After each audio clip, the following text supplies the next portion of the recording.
Alright, testing volume.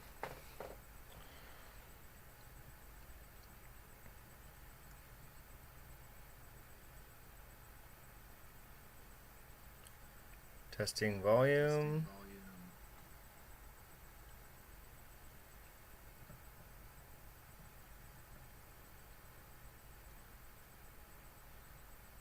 Okay, well, I won't start chatting unless we get a viewer in here, but we have, not start chatting, but interacting with chat. I'm going to bring everybody up to speed since the stream started late. We have Andrew and Viking Tony playing Baratheons versus Night's Watch. We have Stannis, the One True King, versus Althel Yarwick. Stannis deployed pretty far back in a defensive position. This first round we saw a couple mishaps. Other than the normal round one shenanigans, we had Shearer Arrow going to letters. If he would have taken the wealth zone with his first turn, Ghost would be dead. Well, unless he activated Ghost, but basically dead. So that was a mishap there. And then when Melisandre activated, he chose not to do a panic test.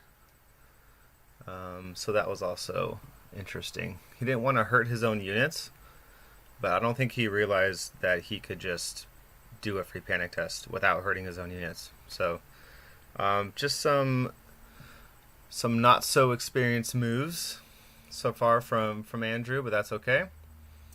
Viking Tony is advancing as a whole, as an army, obviously. So trying not to get picked off here, and also I assume trying to gang up once he gets there. We have the R'hllor Faithful marked. We have the Stannis unit marked on the Stannis side, and then over here on the Night's Watch we have some trackers that are marked, and conscripts that are marked. Conscripts and trackers are marked on the Althel Yarwick side.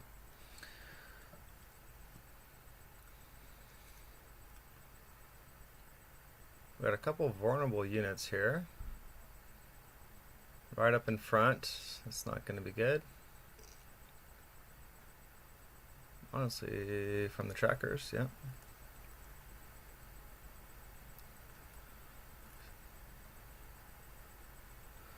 So we'll see how this goes in round two.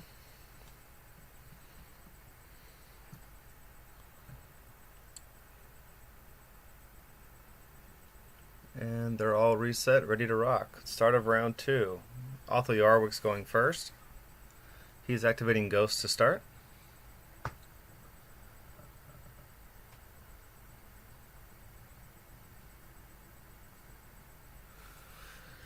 And I don't think he's going to be able to get into the rear. I'm not sure if he's attacking or just maneuvering. Interesting play here. Ghost is in dangerous territory here. I'm not sure what the plan is. Alright, he is charging into the flank.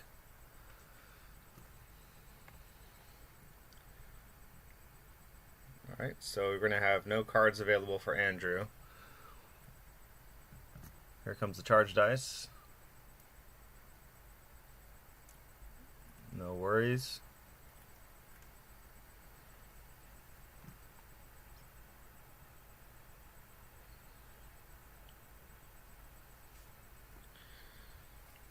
I'm going to check in with the social media folks.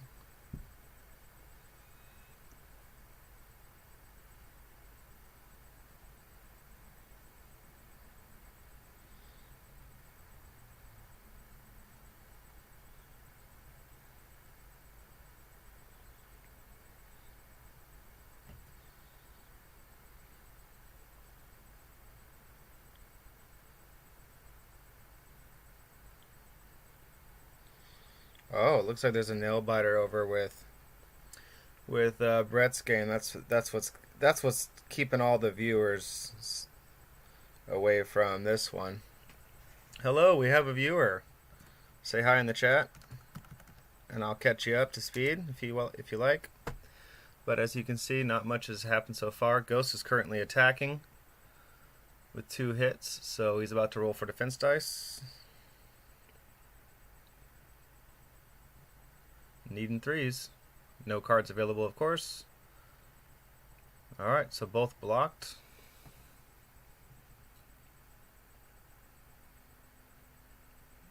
Oh, this is interesting. So he is activating Jon Snow after Ghost, but he just declared it, so that's kind of weird. But that's all right.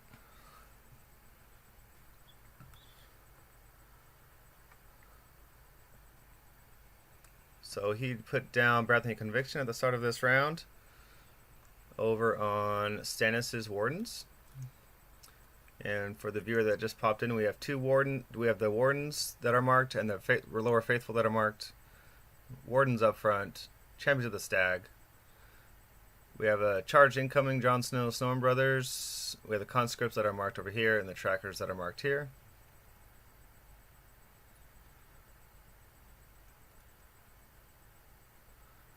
So rolling for the charge.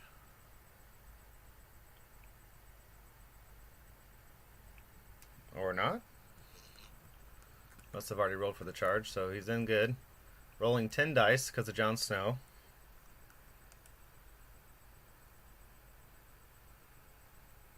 Rerolling misses. Alright, so we have 12 hits.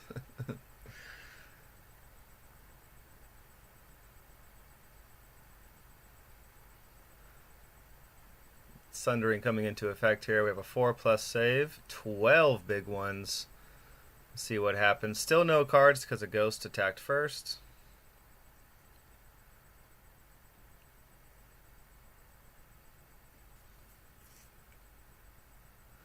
Yep, and he has vulnerable to reroll from the trackers from the end of the last round.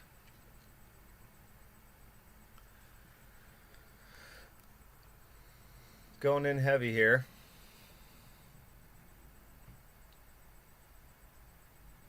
So another 5, it looks like.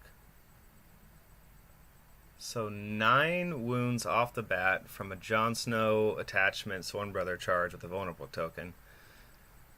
This hurts. Stannis' unit needs to survive here to have a chance. But we're going to have the panic test. Stannis is there, so not affected by the corpse pile. And this is a big panic roll here. This could be... Oh no. Stannis, the one true king, has been wiped out first turn of round 2 with the Jon Snow attachment Storm Brothers. Just like that. There was a vulnerable token that definitely helped, of course, but that hurts big time. That is brutal. And going back to round 1, just the simple Ghost could be dead. This all could have been prevented with Shira Arrow in round 1 taking the Wealth Zone instead of the Tactic Zone. Then he would have either had to activate Ghost or Ghost would be dead. So a mistake in round 1 could have cost him the game here. We'll see what happens, but it's never over till it's over. Andrew gets to go here next. It's his turn. Let's see how he responds.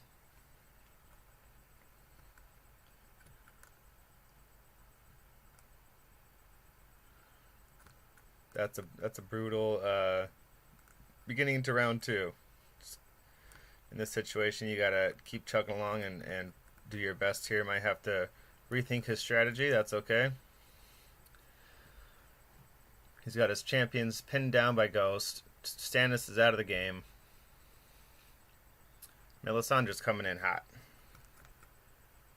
He's claiming his own. He's not doing the panic test again.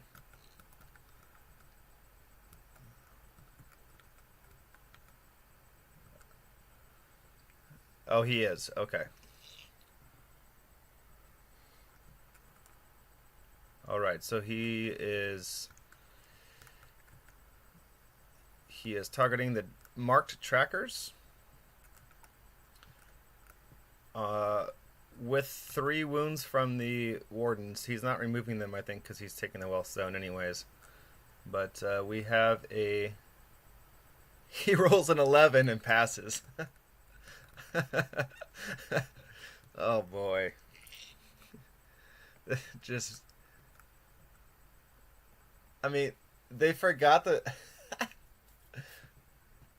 Oh boy. At least he got rid of the vulnerable, and no real negative effect there for Andrew, so that's alright. But what a bummer. That was... needed a 9 on that one and just passed. Good old Melisandre. You never know if she's going to work for you or not. Alright, we have Donald Noy on the letters coming down.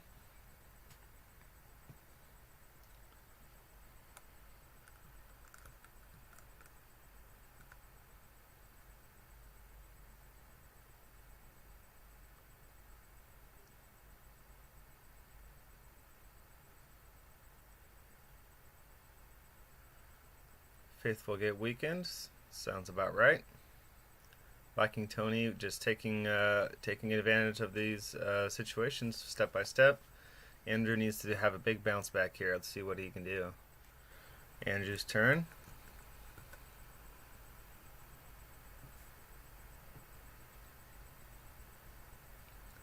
Shira's going free attack.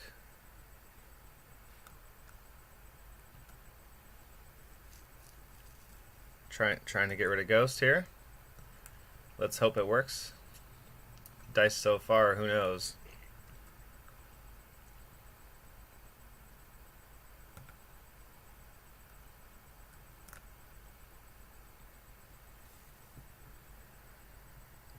Alright. 8 dice, needing 3s with critical blow. No 6s. 5 hits. I've seen him survive worse.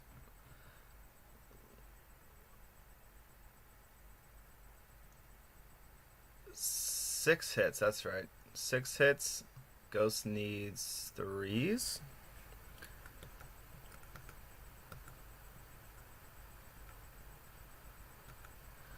I wonder if... No, he's not using it, so... Ghost is dead. Oh no.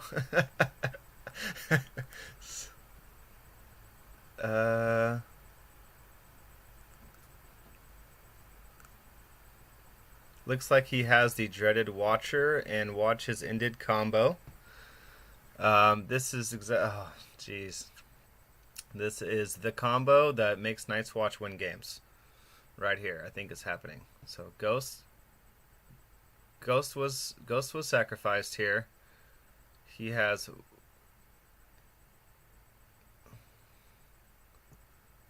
Yep, there it is. There's the combo. So he's picking up Jon Snow's activation token. He got the free maneuver to get into the R'hllor Faithful's flank. And this is about to be all she wrote here. This is not good.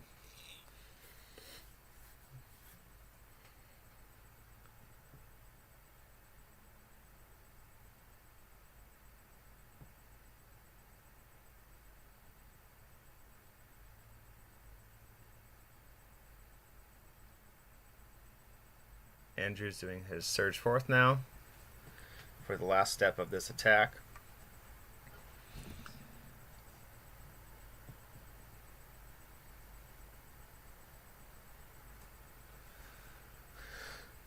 Unless Andrew has some kind of trick up his sleeve. I don't know what he's going to do about this Swan Brother charge with Jon Snow attachment into the R'hllor Faithful's flank. I mean, if he gets, let's see, critical blow. He's got 10 dice.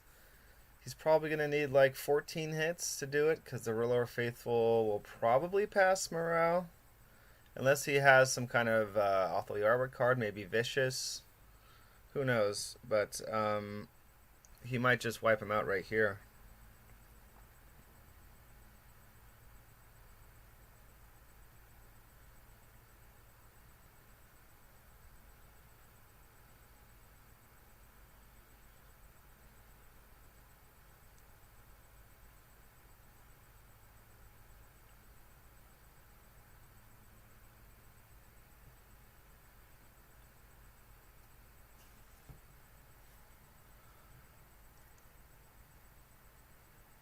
Let's see those Baratheon tricks. I'm not sure what he could possibly have to help him here.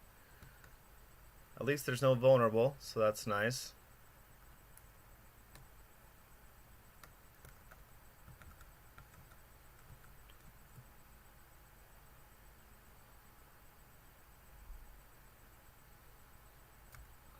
Alright, so he's got the possibility of taking out a rank here. 4 auto hits going to Storm Brothers is a 4-up. And he almost gets the rank out. Oh, so close. 3 is good though, no worries.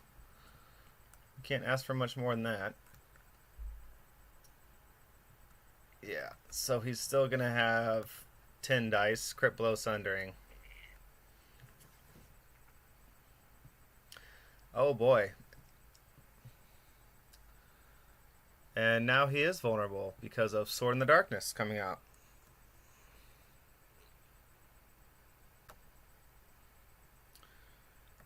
This is, yeah. This is how you delete Baratheons with Night's Watch right here. Jon Snow attachment and Sworn Brothers. Just absolutely brutal. You got the vulnerable tokens. 3 misses re-rolling so far. I'm not sure why he re-rolls out of the box, but that's alright. So he has...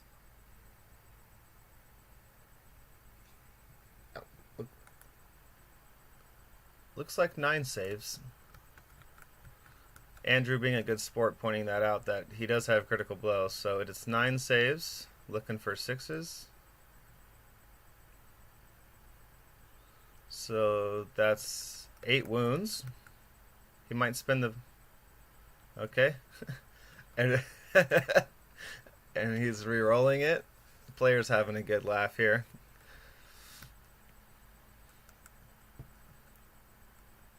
And he gets it.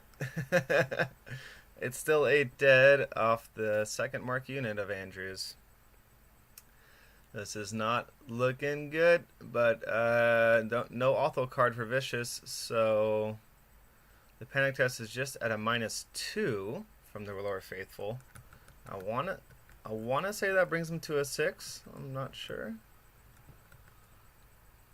Yeah, it's a morale test at a 6 for the Faithful, and he passes. So, a couple people coming in. You've missed a few big... Mr. Mazarath, what's up, dude? You guys missed a couple big plays here. So, turn 1, round 2. Jon Snow and Ghost went. Ghost got in the side of the Champions of the Stag. No cards. Jon Snow attachment Sworn Brothers came flying into Stannis' Wardens that were right here on the corpse pile and deleted them in one shot. They had a vulnerable on them. Rolling 10 dice. There's 3 critical blows, I think. They're gone. Surge forth. Andrew responds by taking the free attack and kills Ghost with the Stags, triggering Watcher on the wall and Watch's ended combo. So Jon Snow activates again. Now he's now on the side of the Rillor Faithful and just took out 8 wounds of the Rillor Faithful there. Just an absolutely brutal start to round 2 for Andrew. Looking really grim. He's going to do his best to fight back here. So it is his turn.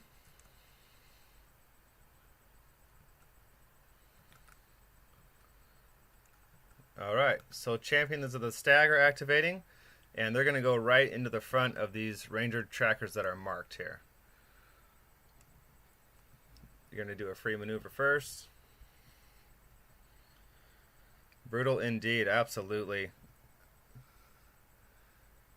Andrew did have a chance though to take out Ghost. He has the right tools to kill Ghost round one, and he didn't quite execute it right, so Ghost survived. So that was kind of an inexperienced just move there. He took Shira on the letters instead of the Wealth Stone on the first turn last round.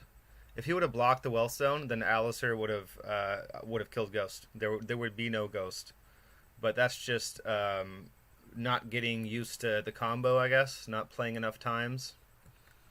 And now we're in this situation. So, let's see how this charge goes. He shouldn't be in the corpse pile.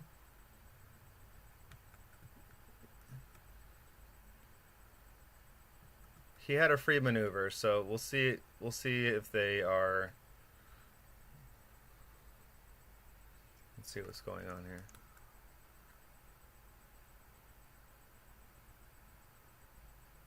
There it is. Okay. All right, here comes the big boys. This is Andrew's star unit here. Let's see what they can do.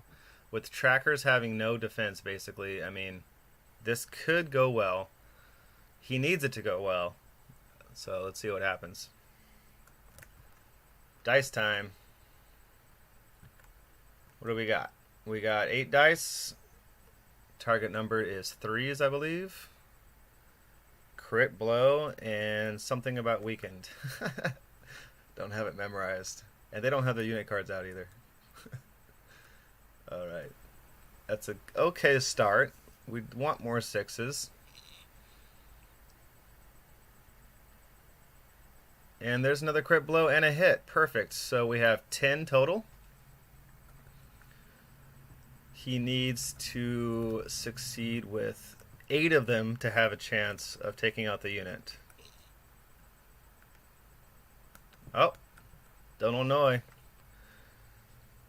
Good old Donal coming in here. The unit on the left flank is conscripts. Conscripts is also marked.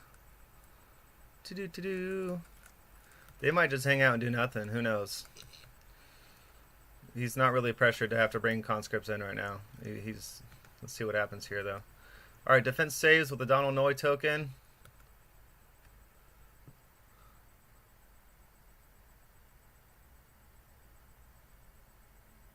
So he got, what did he get? 6 wounds?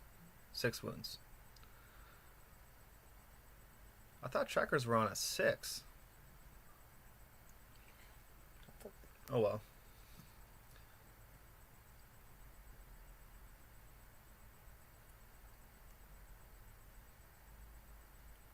Something happened with the dice. Okay.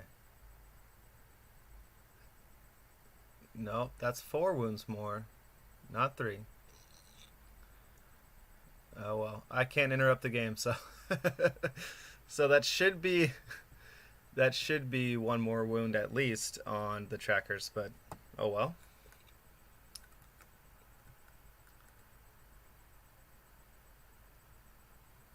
So he replaced his own with Craster here.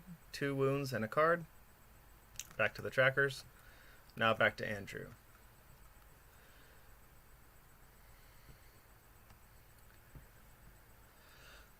All right, Andrew. You gonna finish them off, or what is he gonna do here? Let's see what happens. He's got to think. He's got to think long term. He does need a big. He needs to get rid of those trackers, but what he doesn't want is another watch has ended. That would be just brutal. Who knows? Night's Watch cards are so annoying. Waiting for Andrew to make up his mind here. Hello, Marcel. How are you? Thank you for joining. We've had a brutal start to the Baratheons this time, with Jon Snow and Sworn Brothers taking out Stannis Wardens in one shot, surging forth, reactivating from Watches Ended thanks to Ghost, and hitting the Lower Faithful on the side here. The champions of the stag just charged into the trackers and dealt a total of, I believe it was 9 wounds with the panic test. But then Craster healed them back up for 2 more. And now it's Andrew's turn. We have the conscripts marked, the trackers here marked, the Stannis unit was marked and they're dead, and these R'hllor Faithful are marked. And so the score right now is 3-1 in Othel's favor. Andrew is still trying to decide here what to do.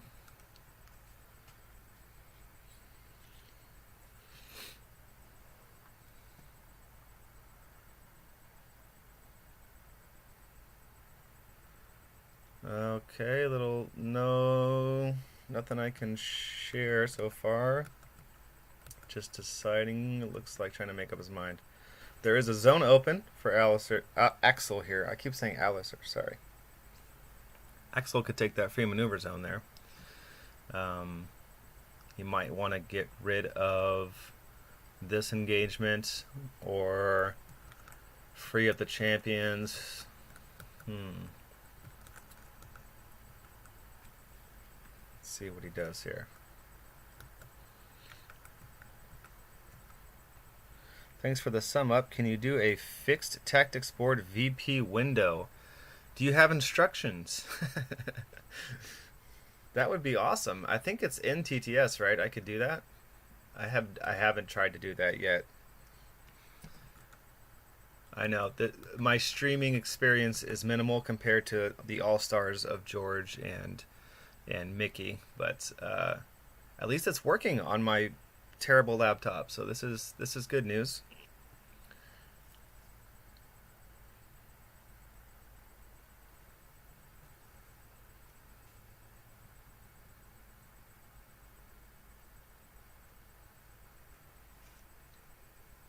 Oh, maybe Andrew's mic is off. That might be the issue here. Or they're having a chat connection problem.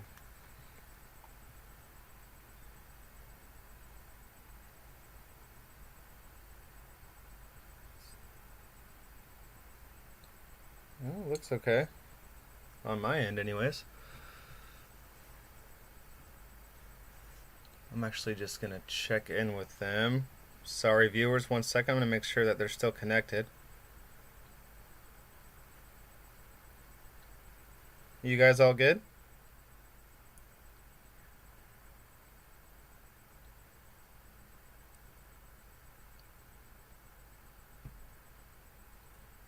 Oh, he's using his phone and it got... Okay. So yeah, so you guys have a small disconnection here. Alright, I'll leave you guys at it. I was just checking in on what was going on. Thank you.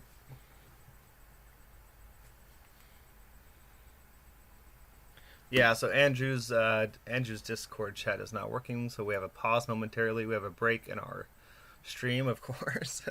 Yes, just right-click into the grass beside the table, and there is a window in window option. Into the grass besides the table. Oh, okay. I see grass everywhere. So much grass. I'm right-clicking. That's, no. Right-click. Nope.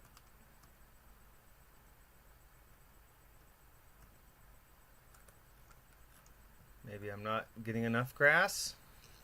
Maybe up here.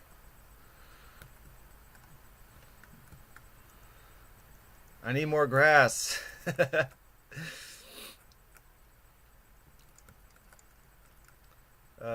Menu? No. Go to the part you want to have in the small window and fix it. Okay, that sounds really easy. I'm not sure how to get that window though. The right clicking is not working. Options. No. Definitely don't want a mod. Yeah. Right clicking in the grass ain't working, unfortunately. Maybe I'm not in the right spot of the grass. Right click. Over here. Nope. Sorry, Marcel. I'm totally down to do it. I don't know what's going on. Or left click? Yeah, I tried both, of course. uh,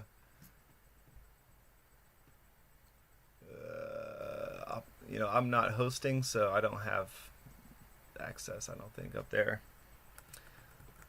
So, looks like Andrew is still shut down on his Discord chat. I'm not sure what's going on over there. Sorry, guys. This break was brought to you by some type of pun about Westeros, which I need more coffee. Let's see. See if I can think of one.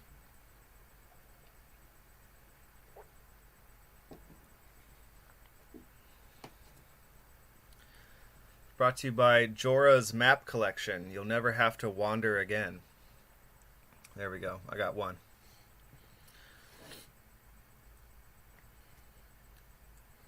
Hey, and he's back. Thank you all for hanging out. Sorry, Marcel. It's not working for me, dude. Right or left click in the grass just is nothing. Someone might know how to do it. I'll learn very soon. Oh, okay. And Andrew missed the last turn, so they're summing that up. All right, now it's Andrew's turn.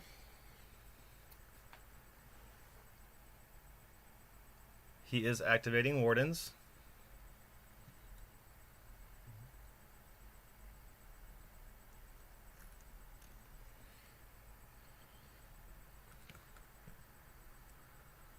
Looks like an incoming charge here.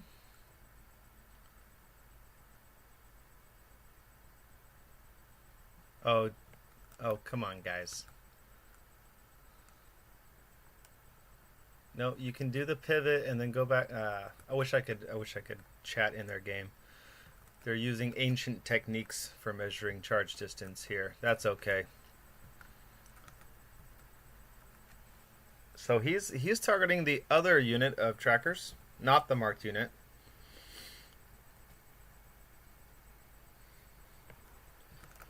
Maybe not the needed roll, or it's turned off in the settings. It worked for me. Okay. Yeah, it could be a roll. Yeah, I'm just a spectator, so I'm not sure if that's why. I don't know. Nail Copton. Oh, I missed the charge roll. It's successful. Dun dun dun dun. Here comes the Wardens into this full healthy unit of trackers. Wardens taking the offensive. Let's see what they can do. The horses don't have much to defend with, but there is Donalnoy, of course, on the side. What else do we have? We have possible shields. No wealth zones, so that's all right. But the initial effect will work. Let's see what happens here. I wonder if Stannis has a card to boost their attack. I think he does. But probably would have came down by now. Yep, he's rolling. So he's got the rerolls. He's got set. Oh, Lord. That is not what Andrew needs right now. He's got one hit. He's get the rerolls, so make it a good one. There we go. That's a little better. 5 hits into the trackers.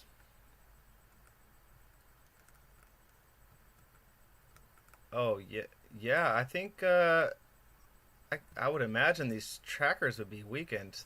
They're just talking about they forgot that the first time with the Champions of the Stack, but you can't really go back. I guess you guys could. I'm not going to interrupt them, though. And he's using another Donal token. Saving on 4s. 5 saves on 4s. And he gets 3 of them, so just 2 wounds.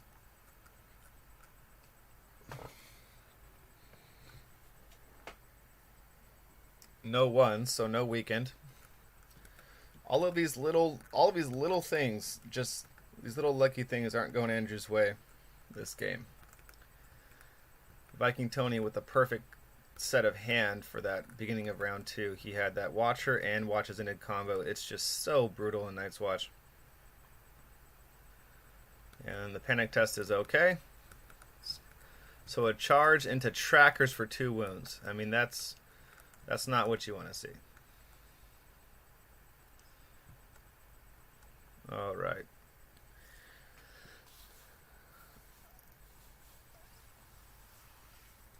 Okay. Free retreat with Othel. So that probably means that in addition to, this is a great play, of course, because you want those trackers free. He probably has an Othel card or 2 already. So he's going to go ahead and retreat. I don't know, guys. Could that be you need to be promoted in the lobby or create window in window? Yeah, I guess we could experiment with it. Promoted in the lobby. Oh, like the host probably has to promote me. Is that what you're saying?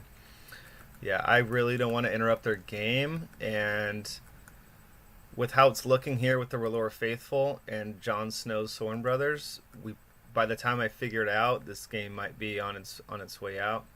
Of course, I don't want that to happen. I want Andrew to bounce back, so we'll see what happens. But let's just continue this way. I'm sorry, guys. I can also do like a fixed view like this instead of zooming in all over the place. I don't know if you guys like that better. Maybe a little bit cocked so you can see some pictures. There we go. How about like that? Just get like just the right like spot like this. How about that? We can hang out here for a bit. I should have asked them to blow up their NCUs, but you can kind of see them. Alright. So he's pivoting after the free retreat. Trackers went to the side. Okay.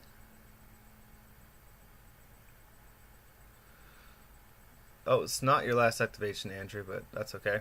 He's activating his Faithful. And, what's going on? Whoa. He's trying to turn to face, I think? There we go. I haven't played TTS myself in a bit. There's probably not a turn to face button. That'd be cool. Bartender, shout out. Whoever is hosting, yes. I wouldn't want to either. Is this view okay for you guys? You got the score, you got all the units. I can use my my pointer to blow anything up that we see. All right, so here we go. We have a card coming down. Hold the line. +1 to hit, +2 dice. R'hllor Faithful. And the what do you call it? Red Priestess. You can just use the charge function every line. Okay. There you go. Never mind, bartender. My bad.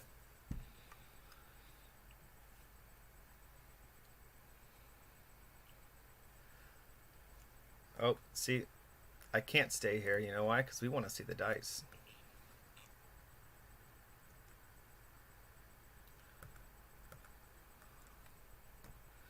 So +1 to hit, +2 dice.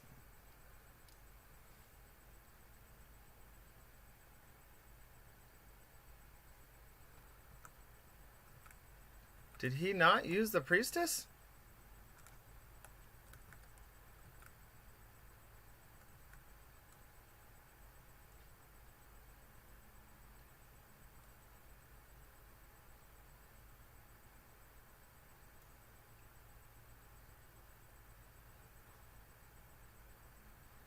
So on the 2 up, because of hold the line, he forgot his red priestess.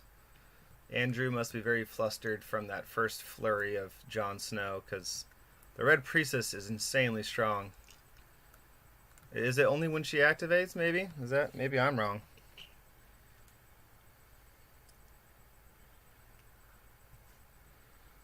I think the red priestess is every attack, right? So, oh, jeez. I'm a little biased with this stream, obviously. I'm rooting for my boys in the WCB. But a couple forgetful things going on this game.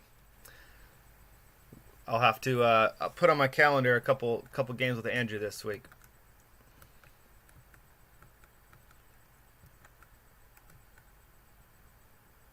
Hey, there we go. That actually was awesome. 8 wounds from that attack. But I think with I think with vulnerable and panicked, it could have been even worse. But that's all right. I don't think he would have got rid of him completely either way.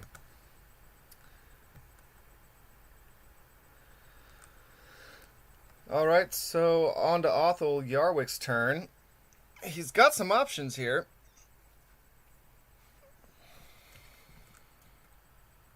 Trackers are up.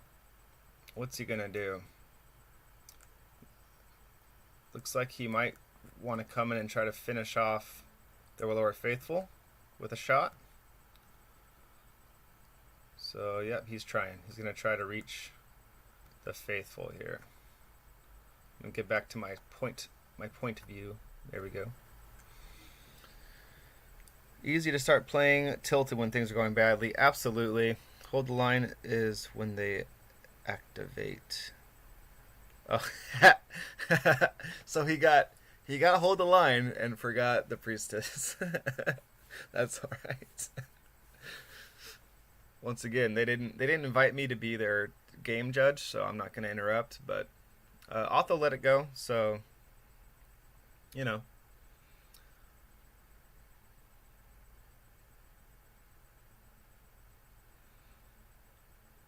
And I'm calling him Othel, but Viking Tony let him play it. So good catch though. Yeah, it definitely tilted. I mean, Andrew's having he's laughing and they're having a good game, but man, that was brutal. So he has figured out that he can't shoot the Faithful, so he's trying to figure out what to do now. I think he feels committed to that first maneuver, so he's going to figure out what to do here.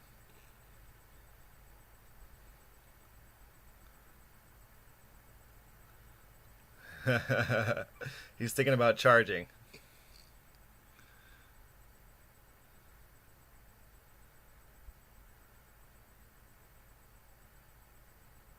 So he needs a 4 on 2 dice to charge, and he's thinking about it.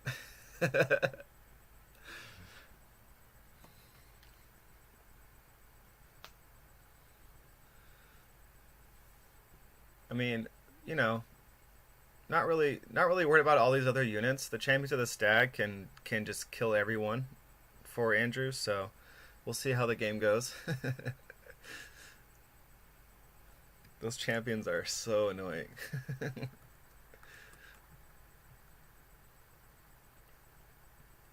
4+. Is he going for it?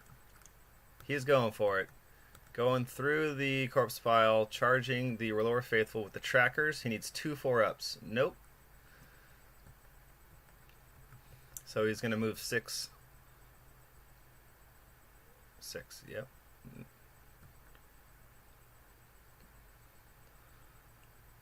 Looks like a panic test on even numbers because the tree.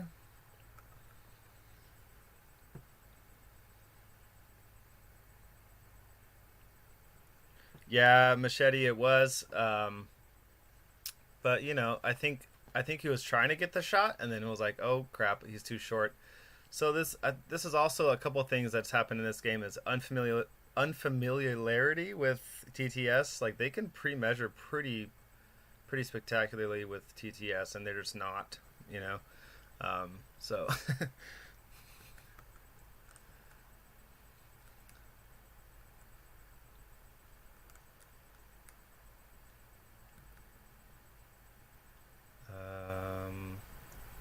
What just happened? Vulnerable is going down from the trackers.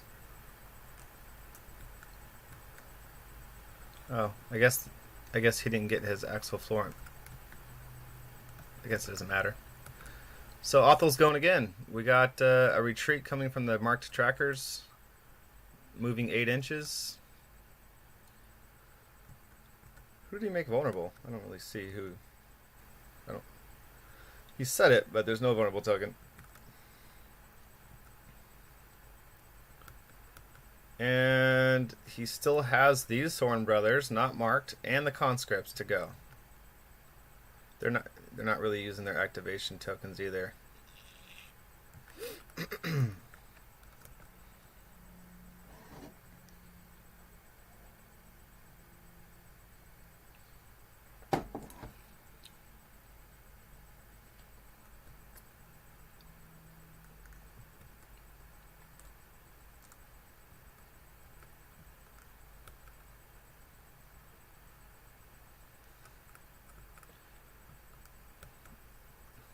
Yeah. So what's he going to do with the Storm Brothers? Is he going to charge the champions?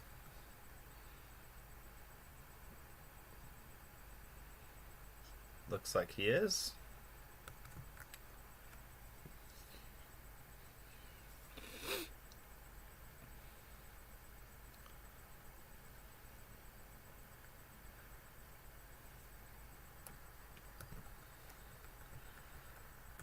Alright, looks like we're going to have a charge coming here from the Sworn Brothers. No attachment, no marked.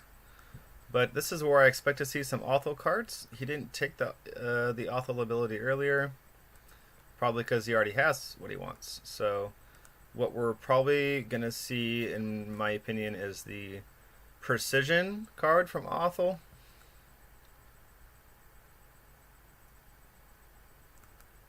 And no Disordered. 4 and a 5 on the charge. So possibilities for cards and of course rerolls. If that Precision comes down. But can't chant, so here for the banter. What's up, Northern Front? After this attack, I can sum up if you like, but we got a big charge from the Naked Storm Brothers here. No marks, no attachments, and there's the Precision. Yep. So every crit blow is going to do 2 auto wounds. This is the exact card you do not want to see in Andrew's eyes. So, but this is how it's been going this game. So,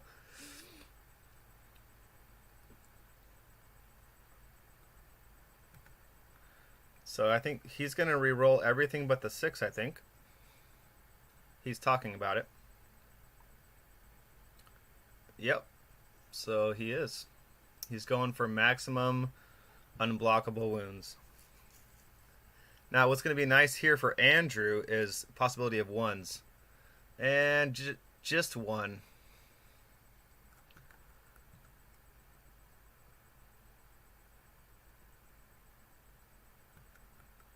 Okay, so hopefully they remember parry, but there's been a couple things forgotten so far. Hey, they did remember it. Nice. So parry triggers for 1 wound. The champions have 4 auto wounds for the crit blow and precision combination. And then he has 4 saves coming in. He's vulnerable and a -1 to the save. So looking for 3s.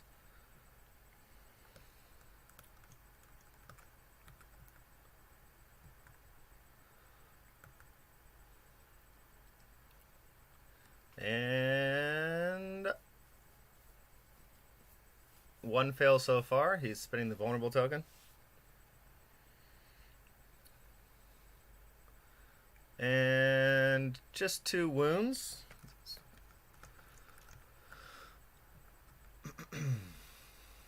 So that's a rank.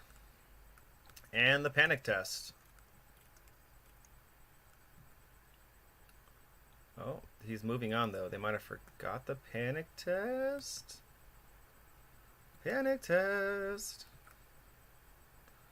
Yeah, looks like they're moving on. Whoops. Whoopsies. Champions might have got away with a sneaker there. They're completely forgetting the panic test on that attack. Conscripts have moved. And that's going to be the round.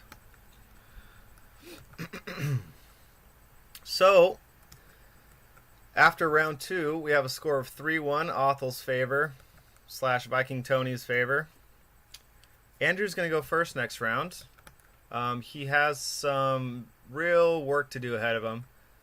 This unit here is marked, this faithful unit with the priestess.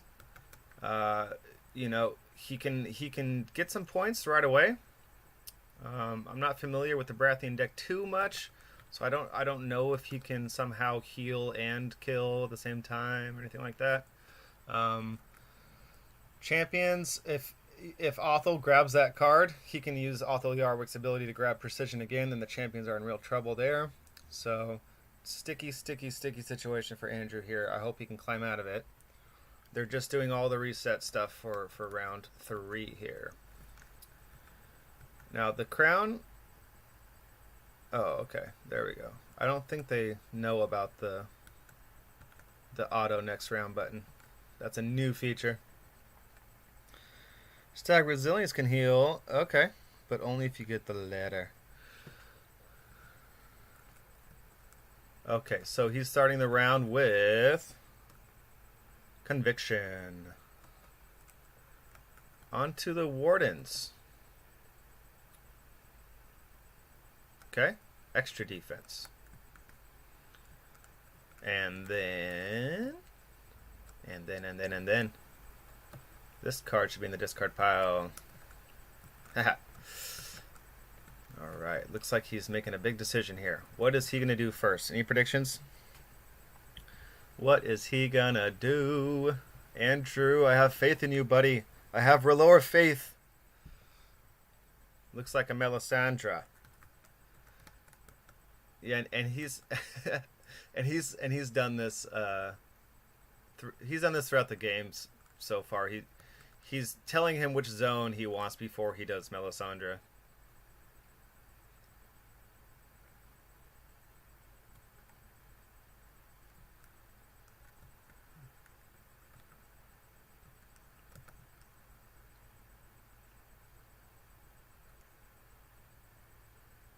So he's targeting John's unit with the panic bomb at a -4 because of the corpse pile. Sorry, I was silent there for a second. I was listening to them, and it's not showing, but he's using the R'hllor Faithful wounds, and then he's going to heal them back up, I think.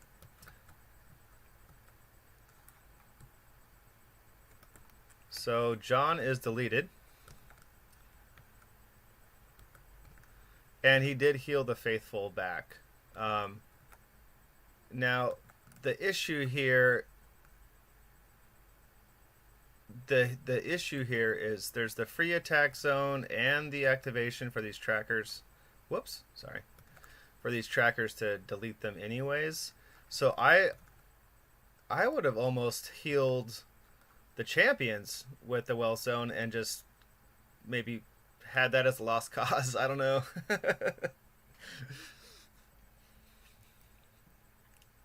Donald Noy coming down the attack zone, and he's doing the free shot with the trackers.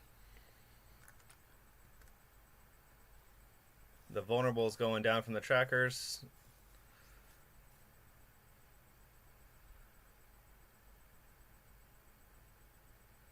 Seven dice on 3s, I believe. Oh. And he's getting rerolls. Mighty enhancement on the tracker's bow. This does not look good for the faithful.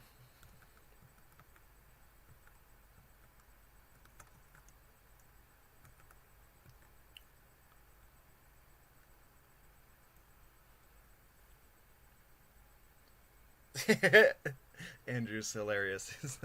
He's like we'll see what happens. I'm not gonna. Alright, so re-rolling. So far he has 6 hits, 7, 8 hits. 8 saves on 6s in the flank with vulnerable. You can do it, Andrew. And not looking good. That's a dead unit.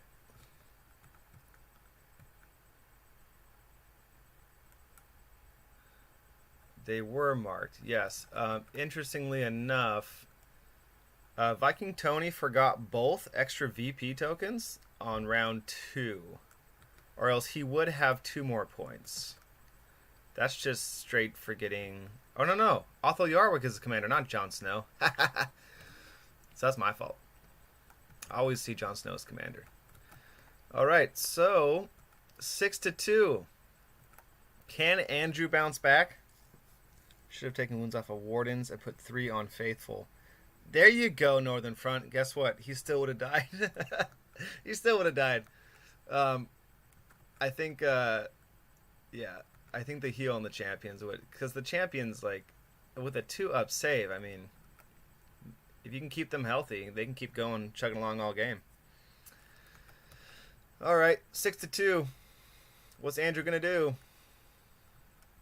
He's looking to finish off those trackers. Might be a long bomb. Looks like a 5-up.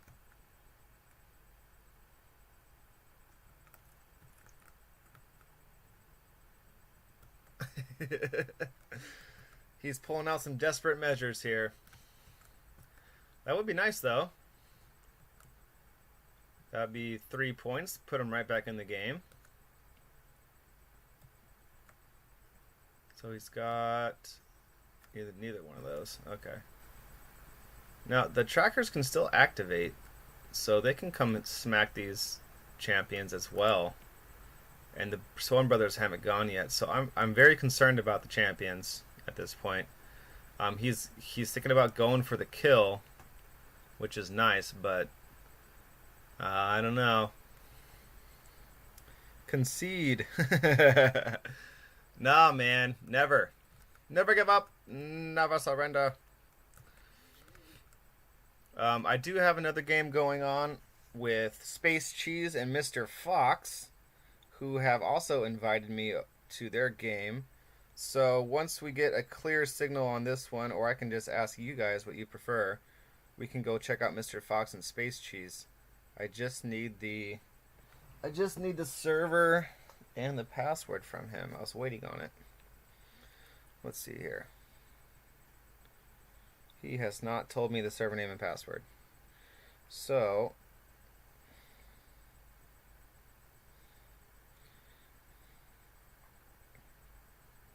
and I think they're like going to be so, in their game, they might not ever tell me the server name and password, unfortunately. But they did allow me to stream their game as well, so we can hop over to Space Cheese and Mr. Fox, which I believe is Free Folk vs. Starks. I would like to see that as well, but so many games, so little time.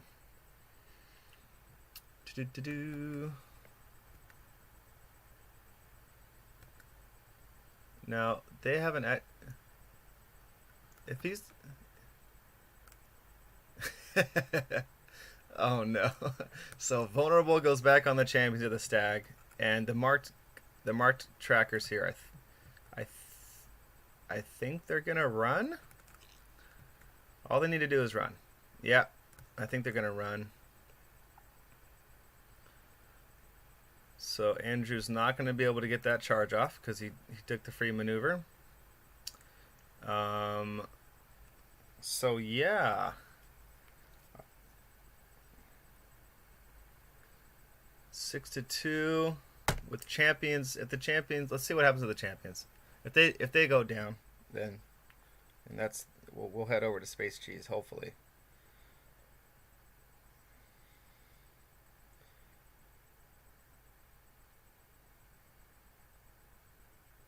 Well, interestingly enough, it doesn't show. I thought it was Mr. Fox. Doesn't say Mr. Fox is on Discord. That's weird. Yeah, they're in Game Voice 3. Okay.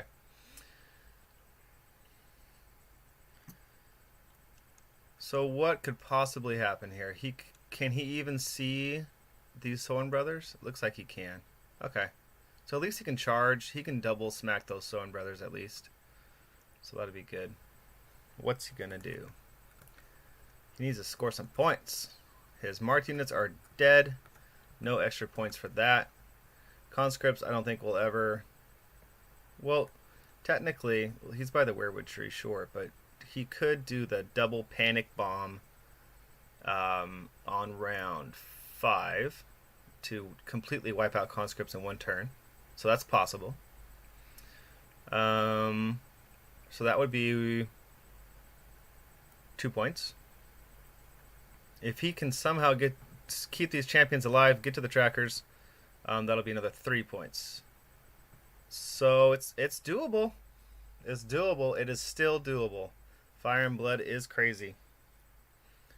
Champions gotta stay alive.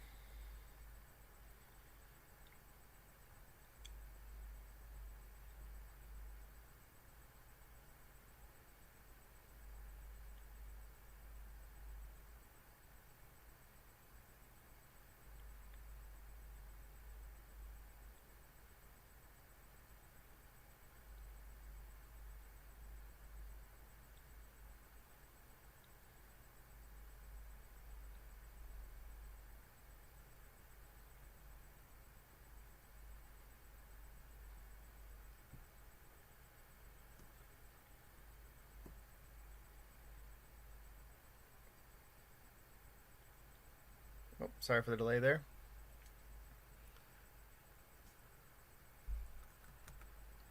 Three NCUs activated. So there's a crown zone open. It's Viking Tony's turn. So I missed the... Yep, so Shira took the letters, took off the vulnerable, got 2 cards. And did he put a weakened here, it looks like? Yep. For some Axel work. No, Axel's... It's too late. He's activated. It's too late. It's too late, Andrew.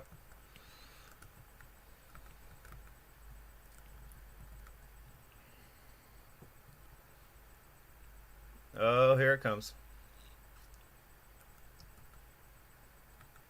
Here comes some trackers. It looks like they can get in the rear, which is like, if you're facing against Champions of the Sag, that's exactly what you want. But he's trying to get out of the corpse pile. Looks like having trouble. Is he gonna? Looks like. Look. Yeah, it looks like he's in the back. Serrated enhancement comes down. Oh boy.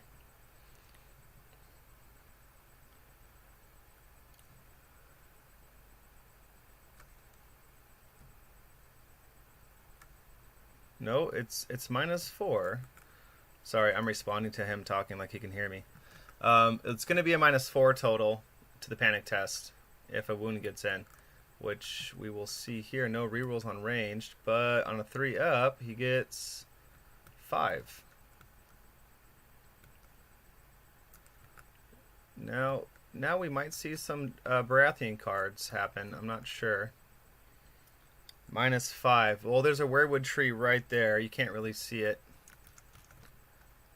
There's a little edge of it. There is a weirwood tree.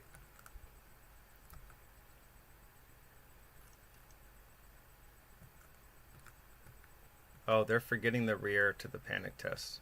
Oh boy. So that was 3 wounds. And he fails. Oh. But he's still alive. Still alive. All right. No Baratheon card coming? No countercharge? I don't think you can countercharge, can you? Can you do any kind of Baratheon shenanigans? Guess not. 1 wound left on the champions. Not looking good. Andrew's turn, though. He could possibly run.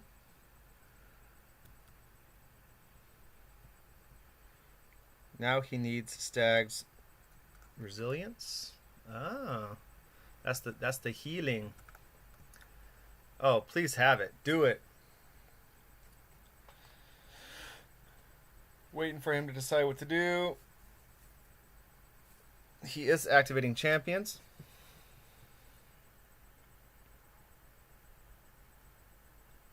I can barely hear their chat. Sorry, guys. Doesn't look like a card's coming. Nope, he's attacking. He's not shifting either. So he was weakened from something? Oh, the card, serrated enhancement. So he's re-rolling the hits. Ouch! That sucks. 2 hits.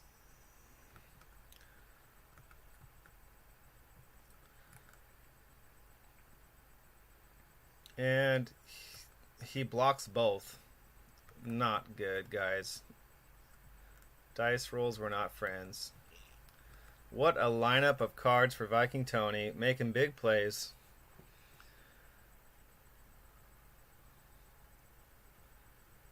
If he, I'm not sure what he's debating here. If he activates the Swarm Bros, I mean, as good as dead in my opinion. Yeah, quick game. I still don't have the server name and password to Space Cheese.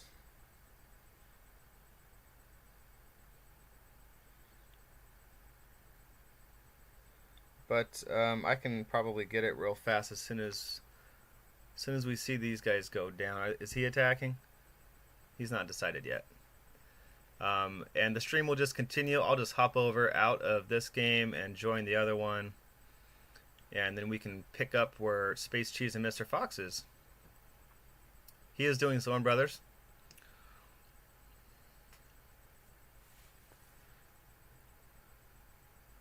Eight dice, 3+, Crypt Blow Sundering.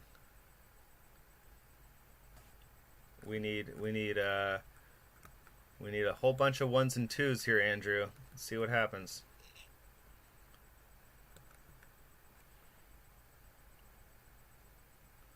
He's got 2 6s, 9 hits on a 3+, and he only needs 1 wound. This seems like a goodbye to the champions here.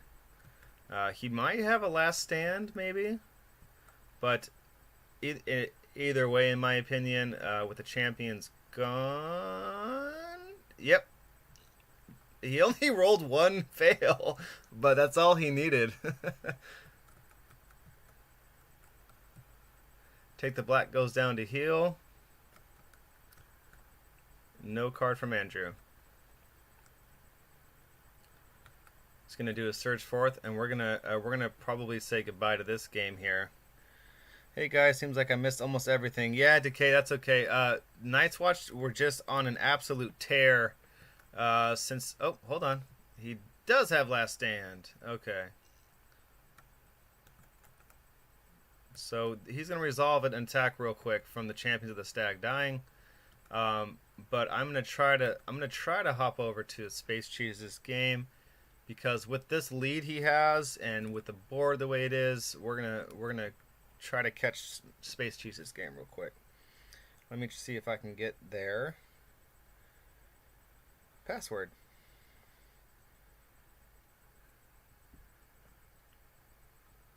I'm gonna leave the camera here, guys, while I try to get the password. Just one moment.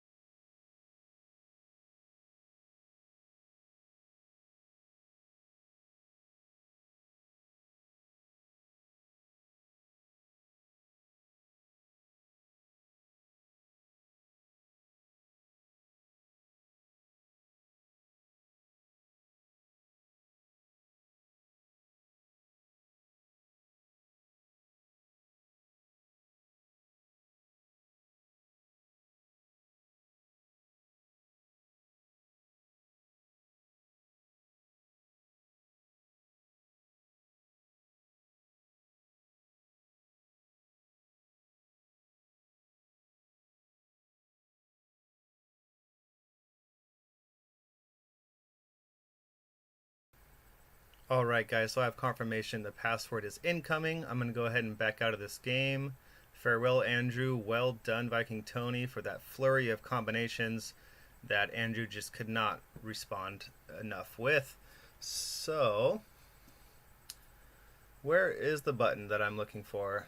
I'm flustered.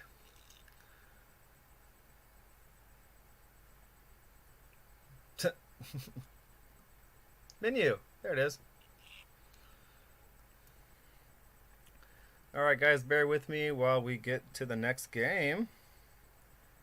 Space Cheese and Mr. Fox are in a game. I think they might be on round 2. We're going to hop on over.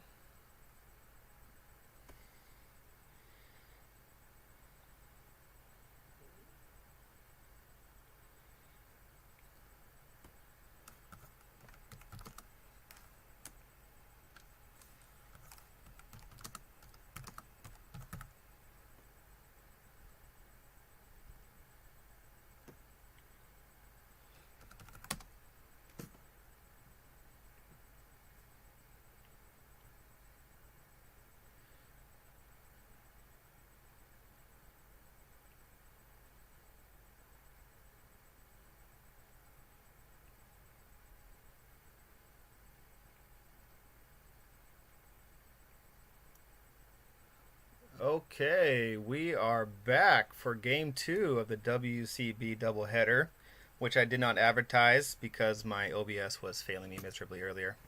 So let's check out what's going on here. We are at round 2. Nothing's activated so far on the board, but the tactics board is filled up. We have a Howlin' Reed list, it looks like, versus, who's he got on the board here? I'm going to zoom in and walk around here. We got, if you look at Space Cheese's list, they're pretty similar. Lots of raiders, lots of skin changers. He's got a giant. I don't see a commander. They might be dead already. Not sure. We got Steyr, Mance Raider, Egret. Looks like Harma's cards are... Oh, there she is. Harma. Harma versus Howland. 4-4. We got a game here, folks.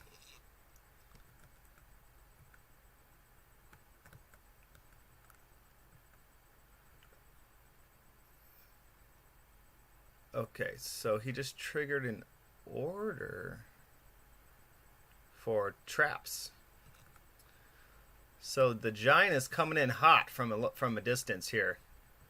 Sorry, I'm trying to get my head around what's going on in this game. So we have a charge from the giant coming in. Mira did her order. And it's a failed charge. Giant didn't get there. 2 wounds on the giant. That would have been brutal.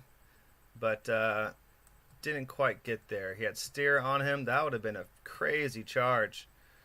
Unfortunately, didn't get there. Panic test for the failed charge, and he's fine. Okay, no one else is activated. Oh, looks like they're activated. So, whoopsies. So we have Brandon Hodor and Sword and Swords. Got a VP on them. He's got the eagle and the wolf over here. He's got an eagle here. Outriders over here on the flank. Raiders, Raiders, Raiders, Raiders, Raiders. Lots of skin changers. And Summer is holding up the progress from Harma here. What a good boy. What a good boy.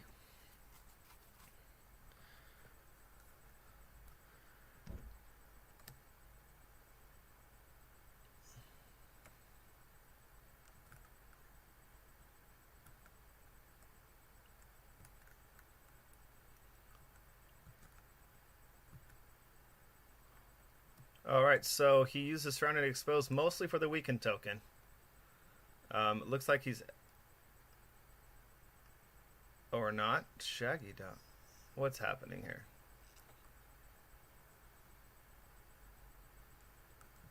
I thought Surrounded and Exposed was for the active...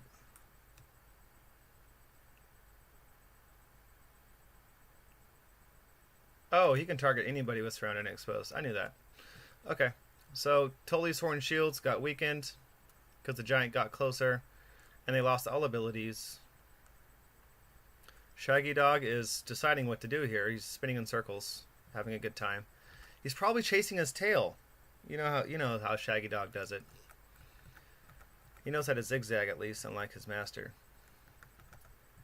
I'm starting to wake up. I got my coffee in me.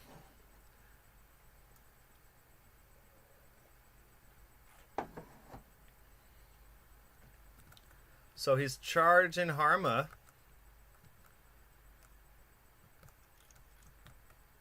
There should be dice coming down.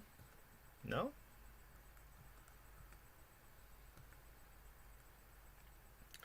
two dogs teaming up on Harma and the Harma's dog's head. You know, this might be what Harma's assistant, like, best dream possible here. We got possible trophies for Harma dog's head here. But Shaggy Dog can be a mean pup. Let's see what happens. Charge dice, anywhere.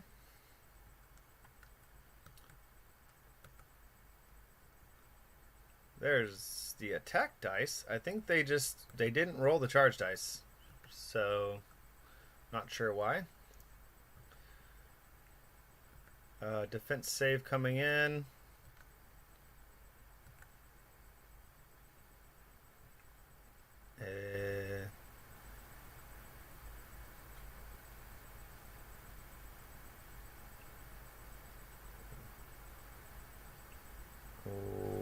Okay.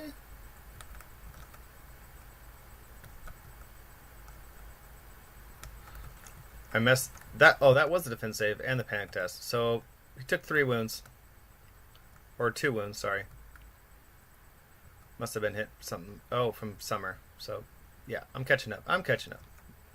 Alright, activating some Raiders with a skin changer. Every single Raider unit has a skin changer, I think. Nope, this one doesn't.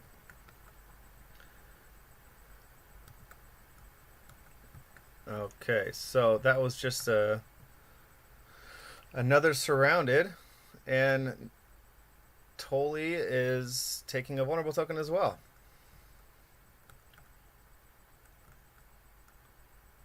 A slow march up for the free folk here. Oh, he says that's his last unit, so these guys must be activated already, and we missed that, and they're not marked. So, oh, the dogs haven't been marked either for being activated. So, common forgetful thing to do. That's all right. 4-4 here in the Free Folk versus Stark Dome. Howlin' Reed versus Harma. Stark are still in their deployment zone. Harma has been marching slowly over. It's about to be the end of round 2 here. Howlin' Reed, aka Mr. Fox, is deciding what to do with his Tully's shields. He's sitting on 5 cards, and I think Harma / Space Cheese is all out of cards, looks like.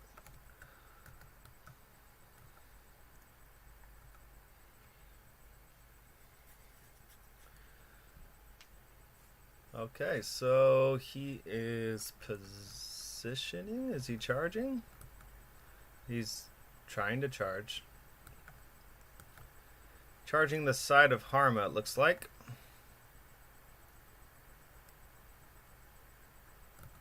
I must have missed the charge dice. I haven't seen a charge dice rolled once. Oh, there it is. It's a 2. Yeah, both players are commenting my comments that I have every single game, basically, which is we missed the real table, don't we? That's alright. We'll be back to the table shortly, hopefully. Okay, successful charge. Totally sworn shields. I want to say 7 dice on 3s. I would.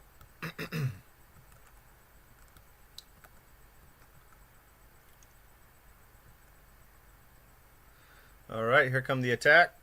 7 dice on 3s. There's a weakened token. Oh. They pause. He paused his dice mid-air, and he's remembering to play a card, which he put way somewhere. Where did he put it?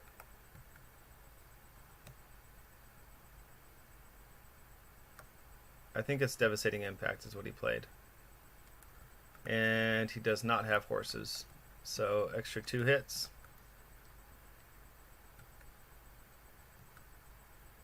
Okay, weakened tokens being spent. 7 dice on 3s. Oh! Successful weakened token there. 3 hits. Into the side of Harma. And we have a block. 2 wounds. And the panic test. It's a side, but there's a werewood tree there. Oh. That's... wait. 4. Oh, that is. That was a 3 on the D3 there. 4 more for the failed panic test. Yikes. Harma is down to 3 models.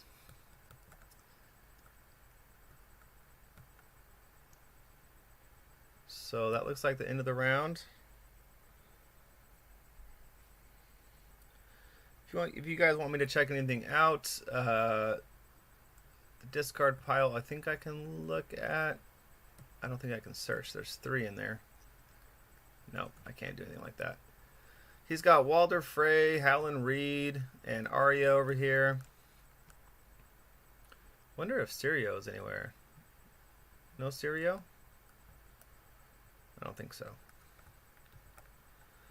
And then on this side, I went over earlier, he's got Egret, Steyer, and Mance. So round 3, they've just redrawn cards. It looks like Howland is going first. Unless they haven't moved it yet, I'm not sure.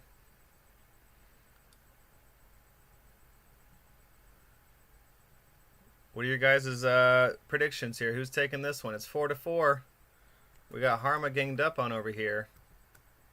The Giant is marked. The Giant is the remaining marked unit there, and the Stormcrows mercenaries are also marked, it looks like. Okay, Walder goes down. Gives Harma another wound. Free attack. 7 hits from the shields.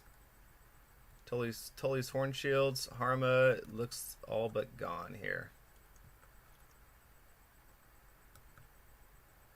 Yeah, that's a dead unit.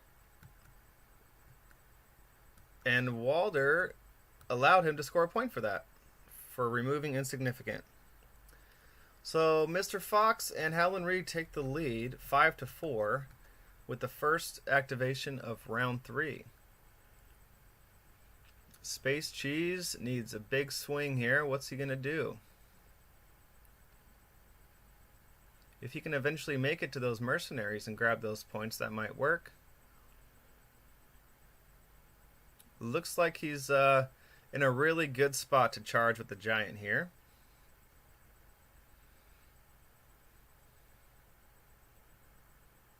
We'll see if the insignificant strategy can pay off here. Mr. Fox is just deciding where to go with this Surge Forth.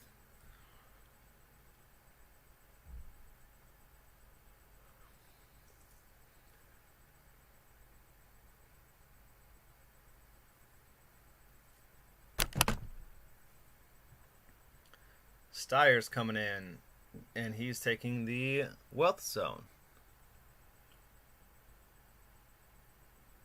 And he heals the Giant.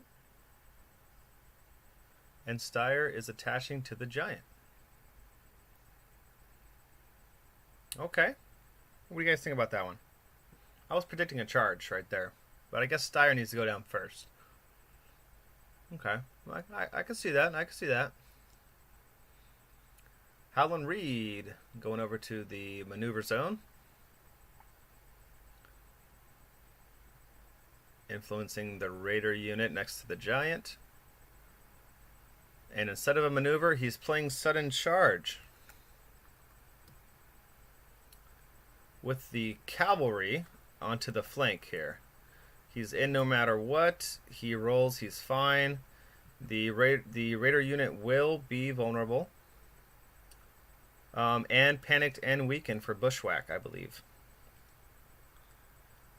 That's quite a play. Sudden charge with Outriders.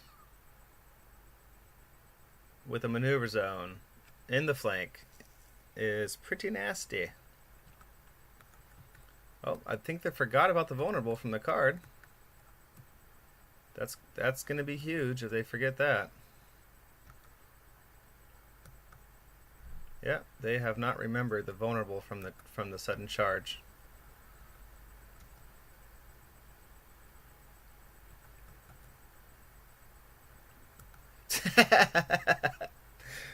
Oh, these guys are funny. Okay. No vulnerable. Unfortunately, Mr. Fox forgot that one. And we have 1 save, 5 wounds, panic test with a panic token. I think he's out of range of the corpse pile. And a fail for 3 more wounds. No need to spend the token there. What?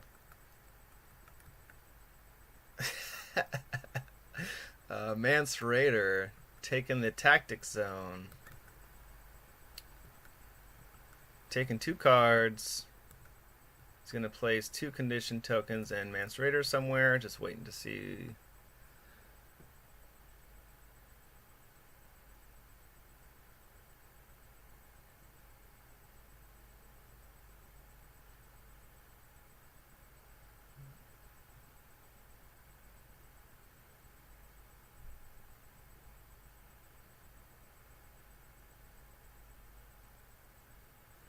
Let's check out Mance's card real quick. -1 attack dice, -1 speed, -1 to hit, loses all abilities. So very defensive. He's going over. He's trying to decide. Looks like Stormcrows. Nope, changing his mind. Okay. So Tully Shields get Mance with a weakened token, and they have -1 attack dice, -1 speed, -1 to hit. Alright, Arya is taking the panic test. And I think she's going to try to bomb this guy here. With 4 wounds left. There is a panic token on them as well.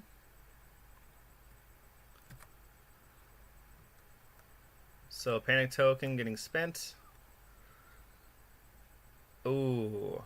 And that's a unit gone, which frees up the Outriders for the normal activation. This flank is getting deleted quite quickly. Alright, back to Space Cheese and Harma, which is no longer here. Maybe a Giant's coming in? Is it time? Is it Giant time? Is it Giant smashing time? We shall see. He is deciding what to do first.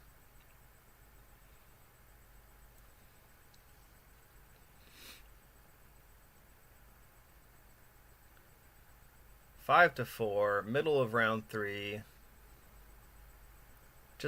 We just saw Harma get deleted. We just saw Raiders get deleted here.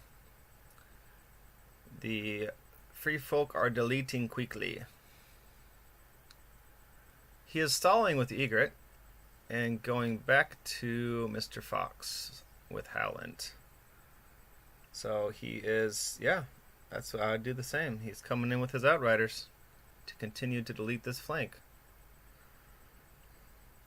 Looks like a quick game as well. Yeah, could be. The score is not that bad because of insignificant. And a disordered charge for the Outriders. That could be huge.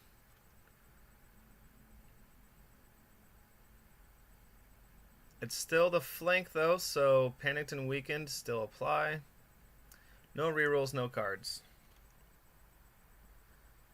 And 3 hits. No, they got the boost not too long ago. 4 hits. Is it supposed to be 8 dice? Yeah, I think it is. Man. 4 guys down. Panic test. -2 because there's a corpse pile and a panic token.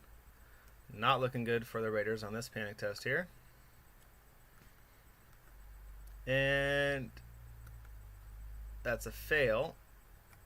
But is re-roll the D3 perhaps?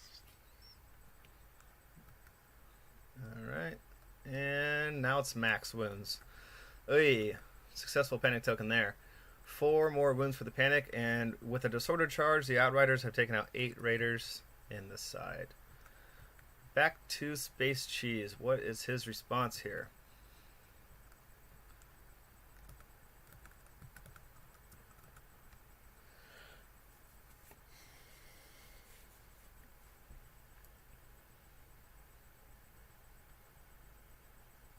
Now, if he can start smashing with this Giant, it's marked, start scoring some points You never know.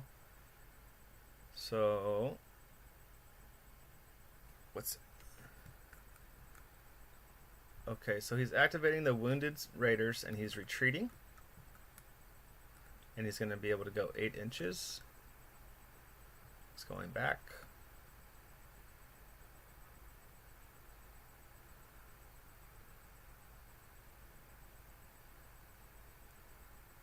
No.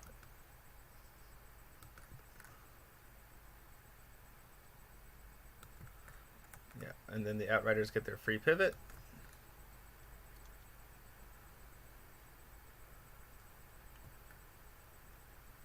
And then it'll be back to Mr. Fox here shortly.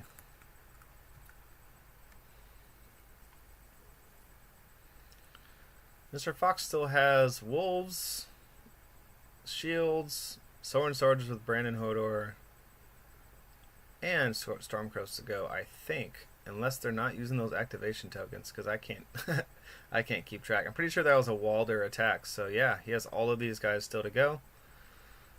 And Space Cheese has these 3 here left. So we're going to just stay zoomed in over here until they roll dice. He does have a wolf. That's going to be cool. 2 eagles. No more extra VPs to put down for Space Cheese because Harma's dead. But this Sword unit has a victory point on them. And we did miss round 1 and most of round 2 earlier, so we probably missed how these guys got their wounds here. I mean, a panic test, that's 5 wounds, so I'm not exactly sure how that happened. Maybe a Styre and a panic test, maybe. Okay, here comes the moment we've been waiting for. The giant is charging.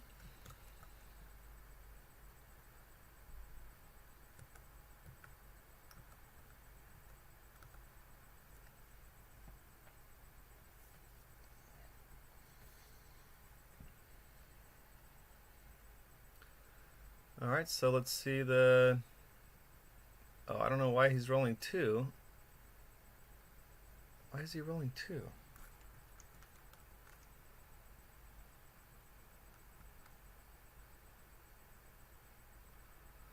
Well, Giant has 3 dice. Oh, he's rolling 2 because he has a eagle. So he's just looking for a hit here with the Giant. He's fine.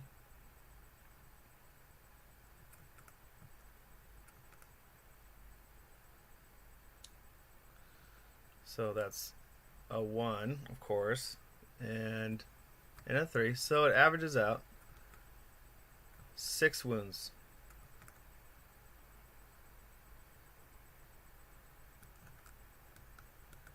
Panic test is good.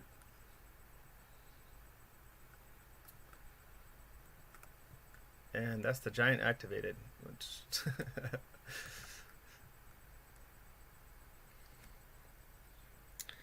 yeah, I think it was Styre also, Marcel.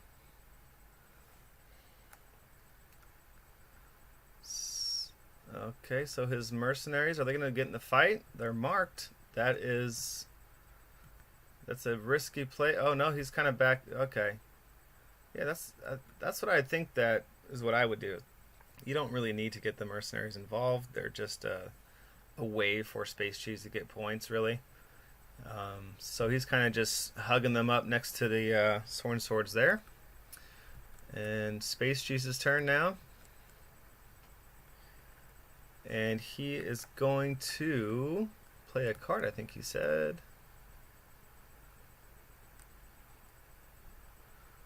With the wolf, there's a possibility.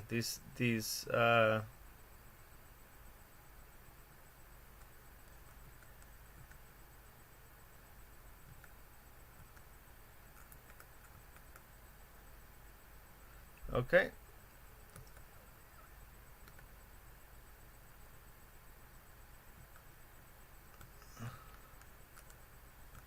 Okay, so he is triggering Mira, The Raiders are charging in. Um, he's going to take the highest from 2 dice, so no disorderly. But Howland is there, so -1 to hit on Raiders will bring them back to a 4+ because of gang up. So hitting on 4s, how many dice do they have? I don't have it memorized. Is it over here? There we go. 6 dice. Hey, group assault comes down. Critical blow and sundering. Very nice.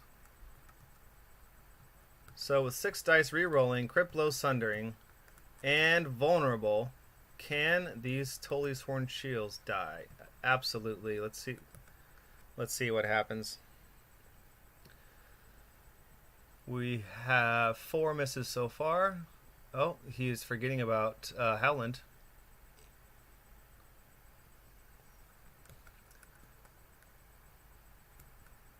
They are both forgetting about Howland. Can't do anything about that. Okay, so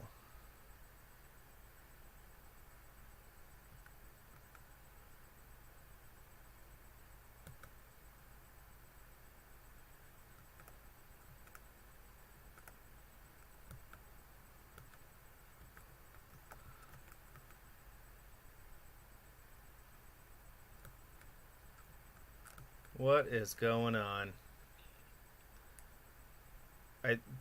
He combined the Tully order with the roll, and I think he's rolling too many dice now.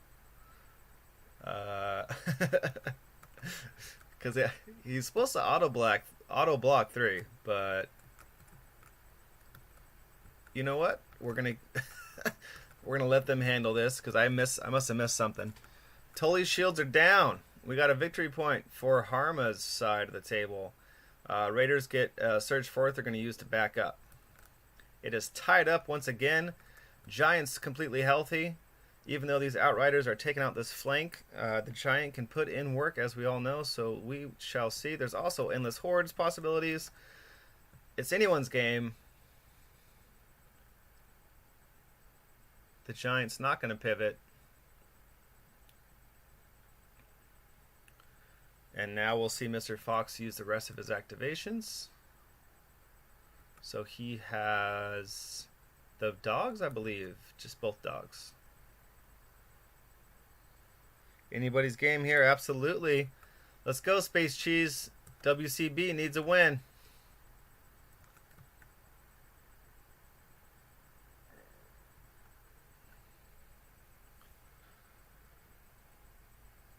And then they just pointed out, they're just talking here that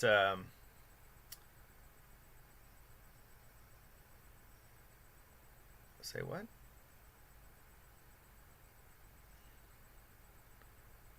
Oh, they just remembered Howland, and they're like, they don't care. Mr. Fox is saying he's probably gonna die anyways, so they're not gonna look at it or re-roll or anything. They did forget Howland though. They just recognized that. Space Cheese pointing out that he will be going first next round as well. Steyr shenanigans for auto wounds on the Cav next round, perhaps, if he has the cards for it. Steyr shenanigans for auto wounds on the Cav next round.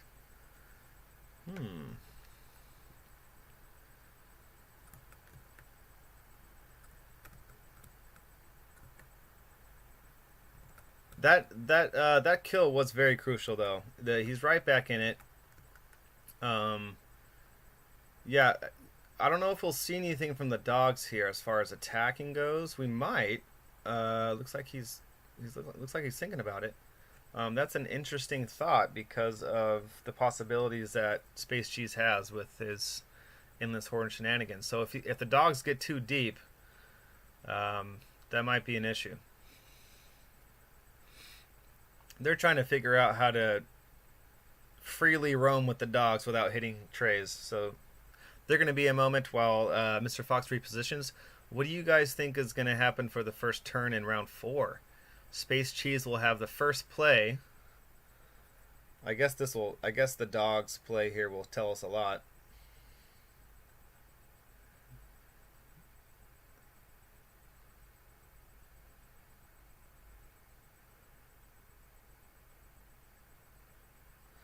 Okay, so they kind of just talked out where he would be, Shaggy Dog, because they couldn't really maneuver freely without hitting trays. So that's where Shaggy Dog is ending up, which normally is where you want Shaggy Dog. You want to punish the panic tests with his vicious, but with Endless Horde and these free folk shenanigans, I don't know, man. Swift advances and stuff like that, like that's a risky operation. Outriders can take some hits, but the dogs, that's risky. That is risky placement there. I'm. Oh, he has these raiders still to go right here. I keep doing that. Sorry, guys.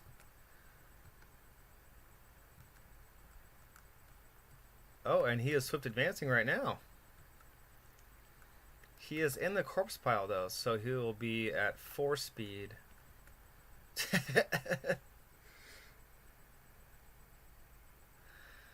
Where is he going? Let's find out. Looks like the swift advance is not being used as an aggressive move, but more of a setup for round 4.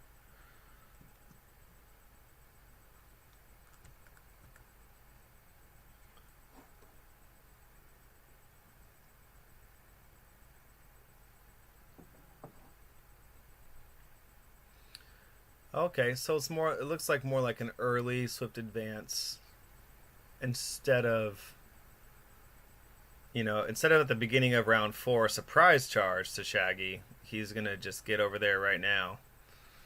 Might be because he doesn't have endless charge or endless horde. Sorry. Horses, maybe. Yeah, maybe. Free folk love their horses. Horse maneuver zone. Uh,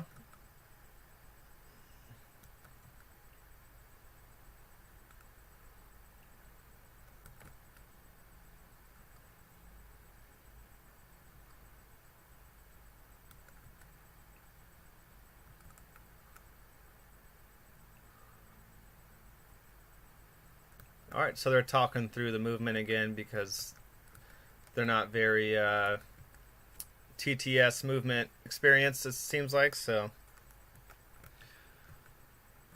no, I didn't quite see that. That looked like still like a possible fail in the charge there, but he does have those eagles, so that's going to help out Space Cheese next round.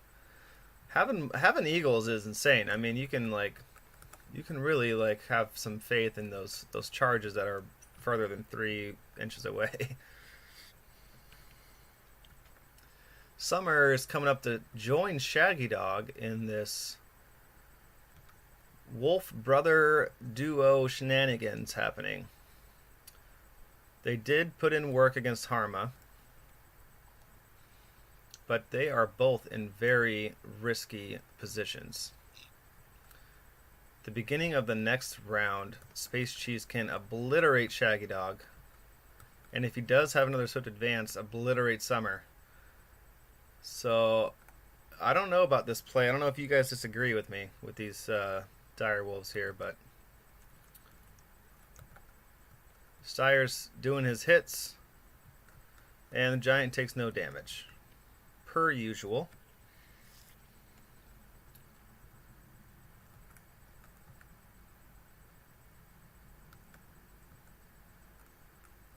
All right, they're resetting the round.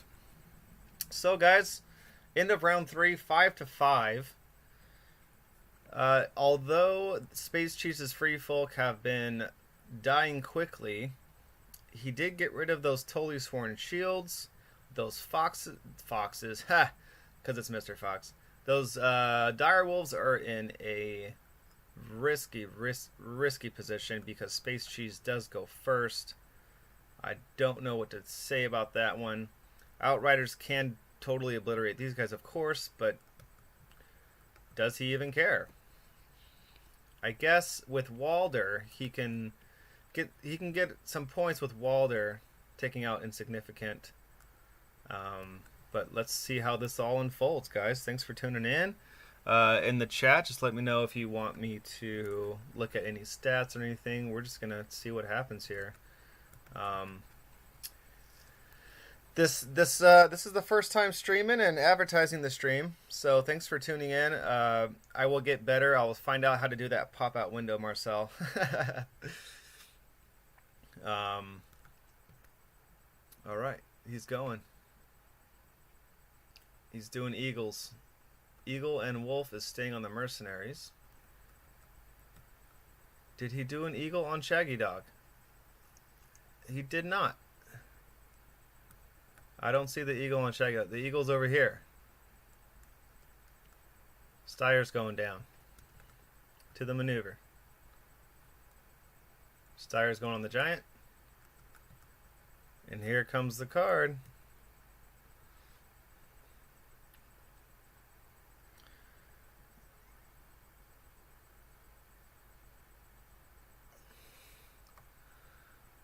Okay. Giant's got the fainting maneuver with Steyer combo going right into the VP unit of Soren Swords and Brandon Hodor. He's got the eagle, so he's there, no problem. He's going to be in the flank. 2d3 plus 2.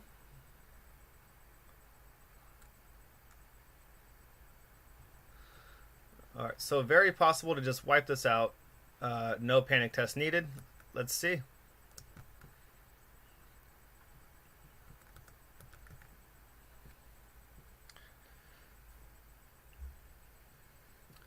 He just needs one hit with 3 dice, and he could re-roll them. So he is fine. Alright, here come the D3 plus 2 wounds. He needs... What does it look like? He needs to not roll a 1.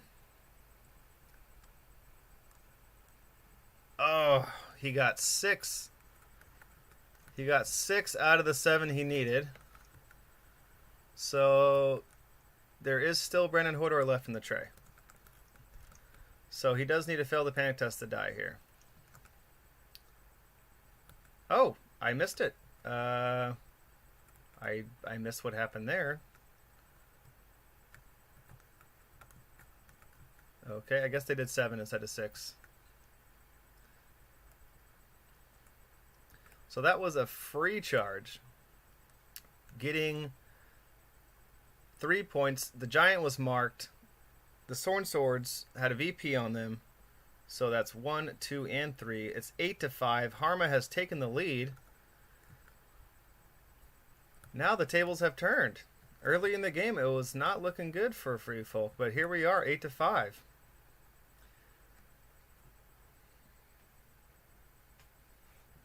Harma and her shenanigans. Harma, let me tell you.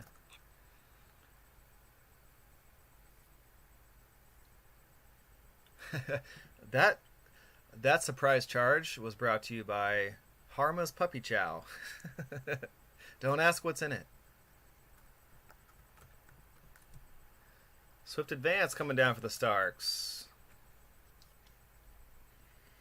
Steyer is so good. Yes, he is. Let's see. He is activating the Storm Crows, who are marked. He's doing a Swift Advance, free maneuver first.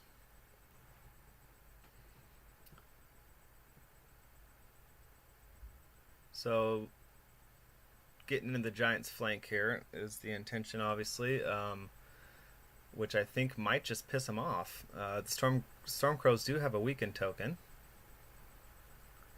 So with the tables being turned, we might be seeing a little.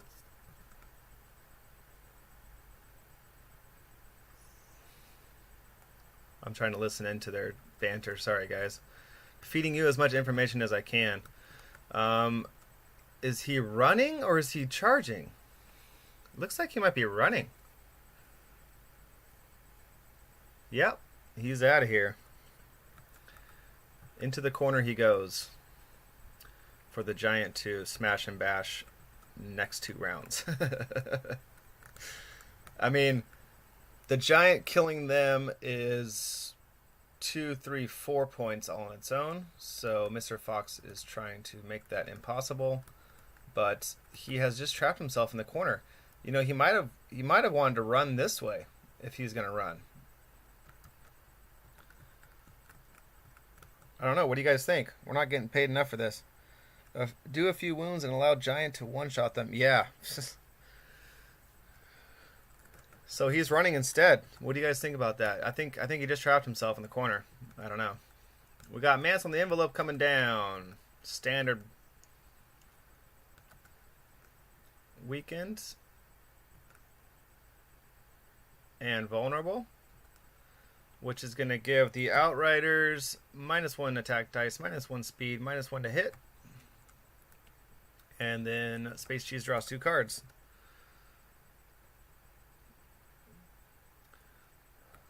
Stellar and Common, big first 2 turns on round 4 from Space Cheese.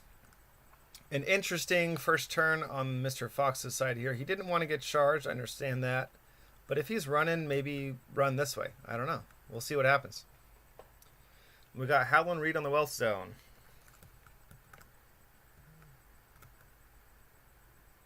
Howlin' Reed on the Wealth Zone. I'm not sure what he needed to heal. Were the Stormcrows? Oh, he took off the weekend from the Outriders. Okay. Howland is on these Raiders. Egret's taking the crown.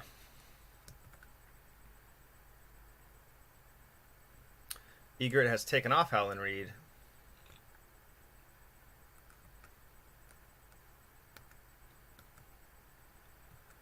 And crown zapping the Stormcrow mercenaries.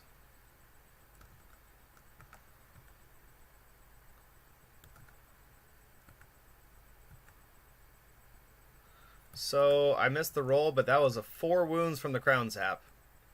So a third very good turn for Space Cheese here in round 4.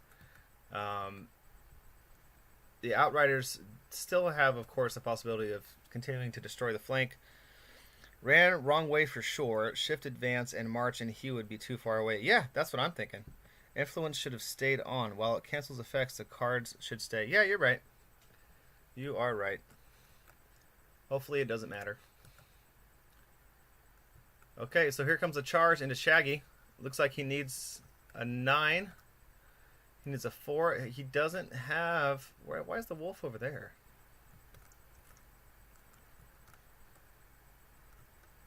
He hasn't rolled the charge yet. He's thinking about a card. There's no eagle, so it's a 50-50 shot here to kill Shaggy. And he gets the charge. So he's into Shaggy's flank. This is turn number 4 for Space Cheese on round 4. And it looks to be another solid choice.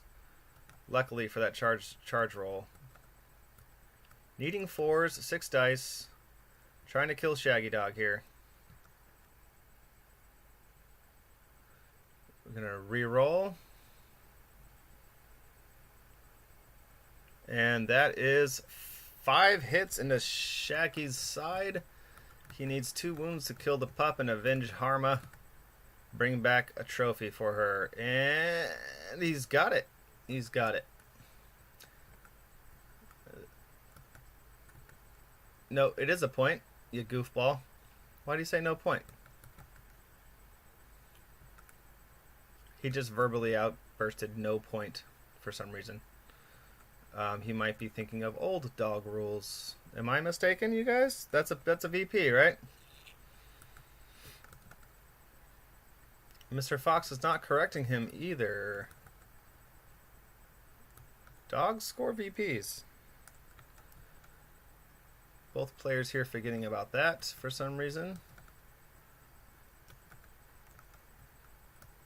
If it changes the game, I can't interrupt. Actually, I was gonna say if it ends the game this round, this mistake, then I should interrupt. But I'm not going to because that's like the streamer law for the tournament. Yeah, it's worth points, right? Okay, thank you. I'm not supposed to interrupt them. I guess I can't. But that's a big mistake there. That's a victory point. You know, it's not like they missed a -1 to hit or something. That's a VP. But of course, again, I'm biased because I'm rooting for West Coast Bannermen. So I'm definitely not going to say anything in this situation just to be in the clear. Maybe you guys can secretly tell them. Just kidding. Don't interrupt. But yeah, they both were like, yeah, no VP. It's like, that's a VP, guys.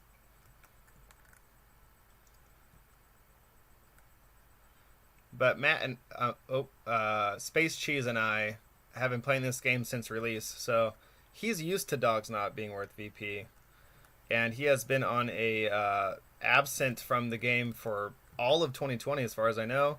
This is his first trial back into Song of Ice and Fire this tournament, so he's doing pretty well with the Free Folk. He was a Night's Watch player, but he has obviously forgotten about the VP for the Wolves. So hopefully it won't affect anything. We'll see what happens.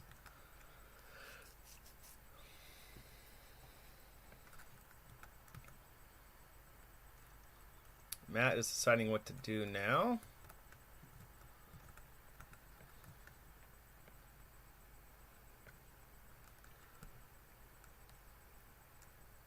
Okay, so he's activating... Oh boy, he's activating this Flank Raiders. Bog Devil Ambush comes down for 5 hits. And he still has a model left. So...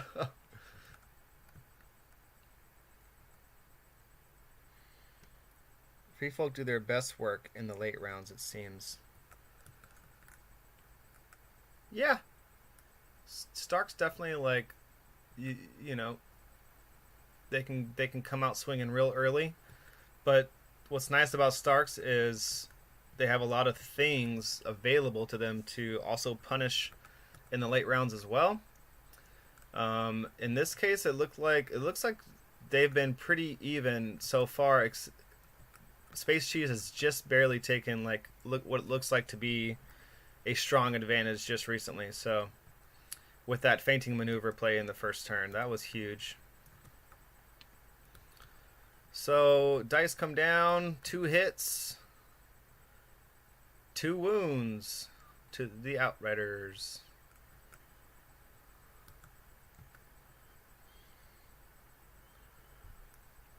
Free retreat for the Outriders. They didn't do a panic test. Okay, that's the second one they missed this game.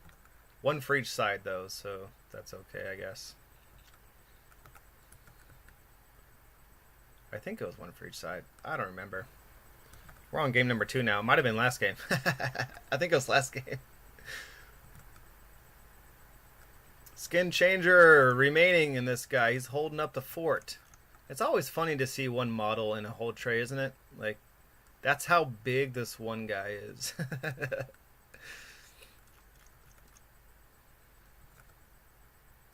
Outriders are going. Where is he going? Where are you going? Where are you going?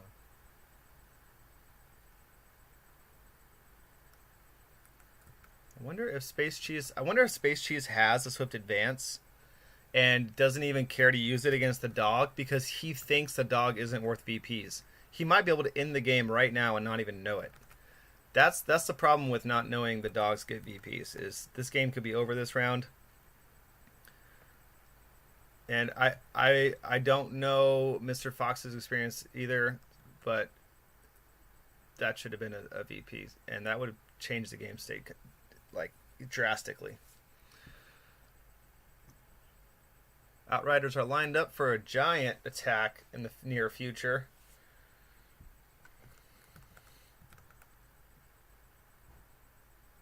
So he's outside of charge distance, they're saying. So he's going to just move forward. And he does 2/3 of the 12 models attacks. Yeah, exactly.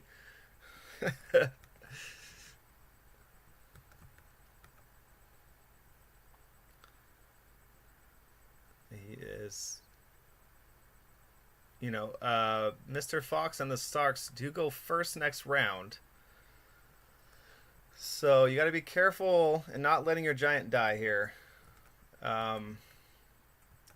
But man, I am so curious to see if if Space Cheese and the Free Folk have his other Swift Advance in hand, and he's just not using it because he thinks the dogs aren't. Man, ugh, it's killing me.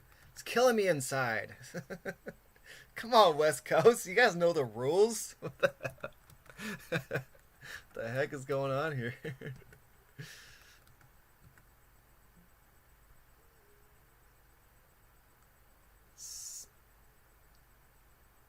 Okay, he's deciding what to do with the Giant. Giant is activating. This is a big moment here. What is he going to do? I think the tables have turned here. The Outriders have come over to help. He might need to charge the Outriders. I don't know.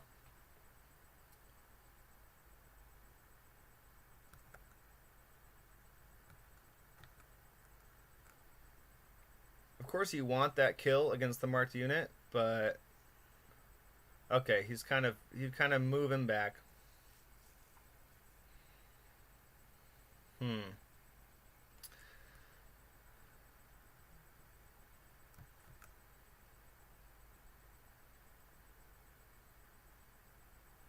So he's trying to make sure the Storm Crows can only charge him in the front. The Outriders, he's giving the Outriders the flank instead of the Storm Crows. It's interesting. Storm Crows are weakened. I mean,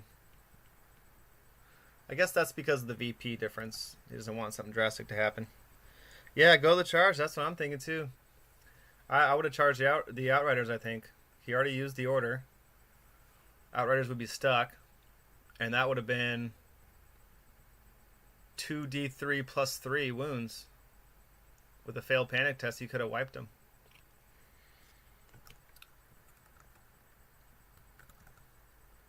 Playing the long game, playing the long game. But see here he doesn't care about the wolf because he doesn't know it's worth a point. It's eating me up.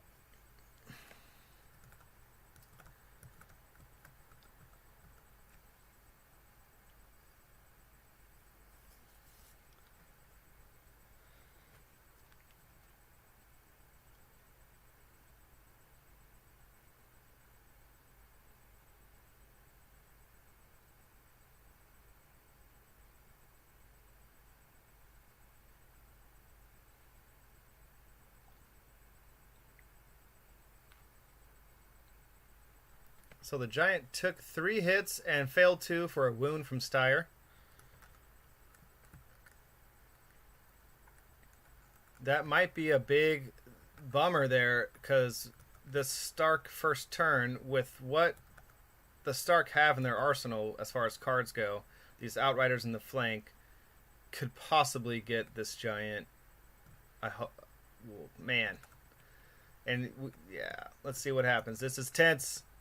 What's gonna happen?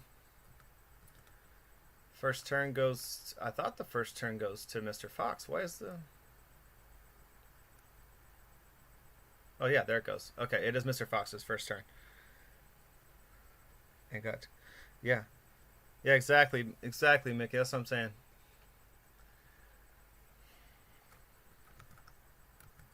Start of a round. Oh, nice. Blocking the flank charge from the Outriders with a forced march. Whew, that was stressful. So he is pinning those Stormcrow Mercs no matter where they go. So that's why the Giant is turned that way. That's why he moved there. That's why he didn't care about the Outriders' flank charge. It's all making sense. Space Cheese has got his plan and it's being executed.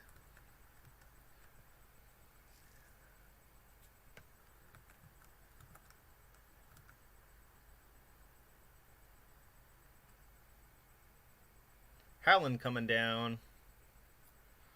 Free maneuver.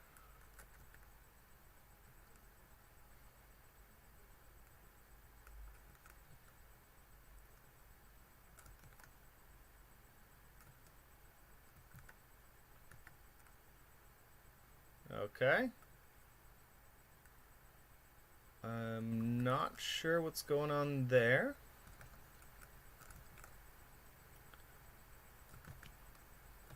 The Raiders get Howland. Howlanded Raiders have been howled at. Steyer, free attack. Is that what that is? No, that's Mance. Mance on the letters. Sorry.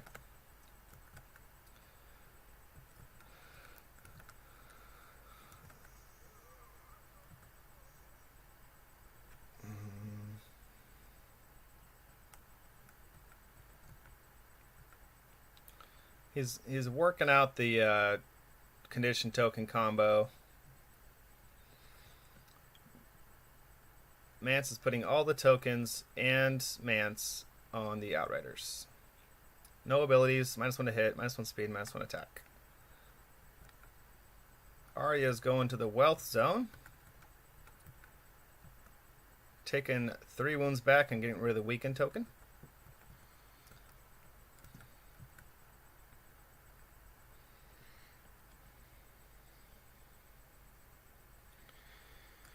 Yeah, Mickey, I don't know, dude.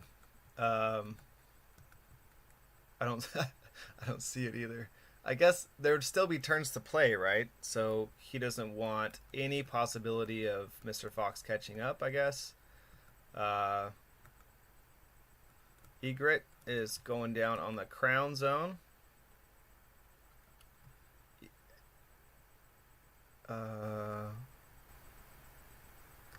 Precaution. Oh.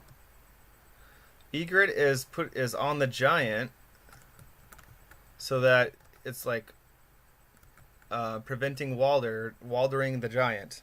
There you go. Looks like Stormcrow mercs past their Crown Zap. Walder blocking the free attack.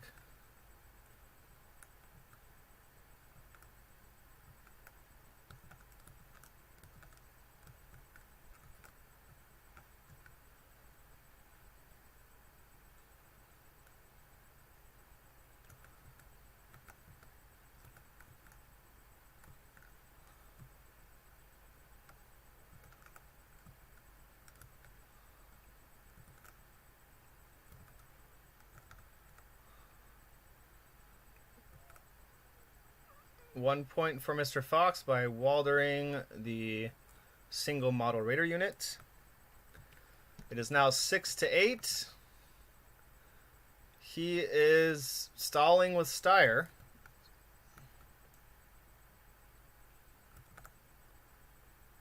And it is Wolf time.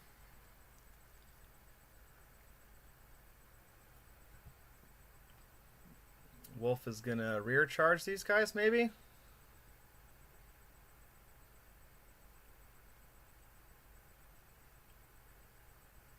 Or not?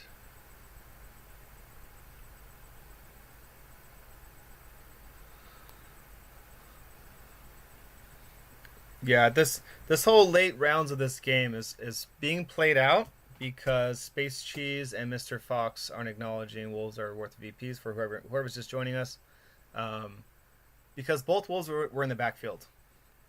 They're in the backfield with raiders all around them, and when he killed Shaggy Dog, it was acknowledged by both players that he didn't give a VP. So that's why we see all of this happening, in my opinion.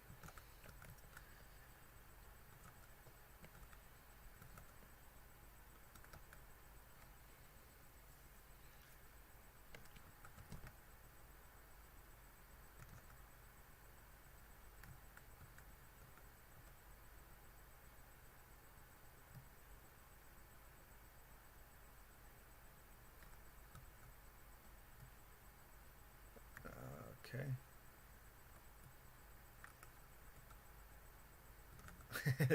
Just going over what Mance does to the Outriders because he's activating the Outriders now.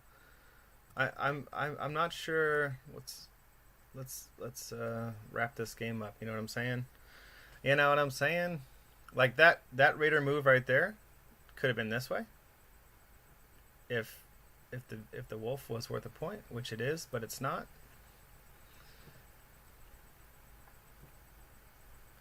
Working out what to do with the Outriders here. Looks like we're going to make it to round 6.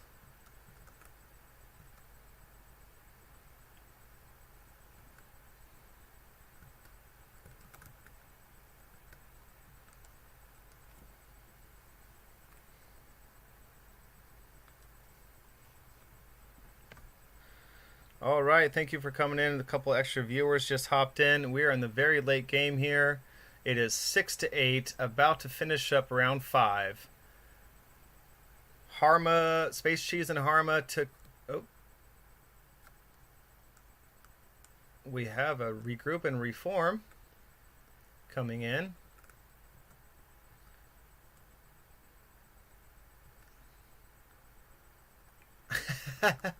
he activated, did regroup reform, and then out loud said, "What am I doing with these guys?"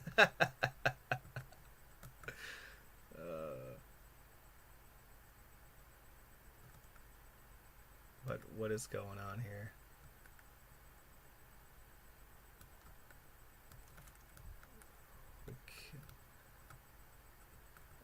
Okay. Oh, he played the Bog Devil again. That's what it is.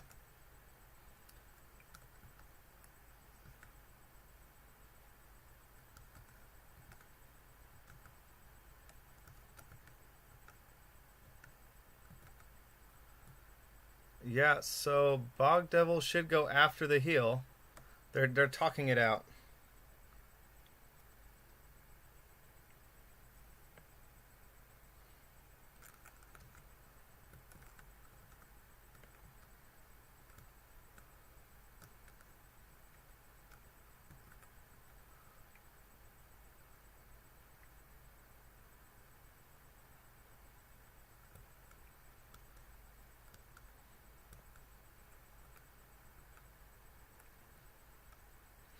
They're just working out how many models this tray can have.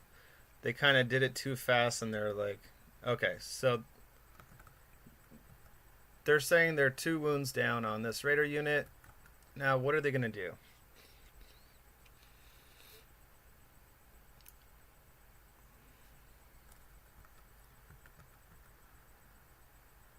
Looks like they're just marching up.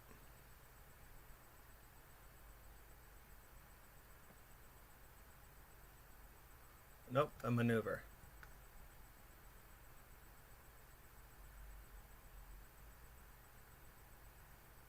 That looked like a 6-inch move, but okay.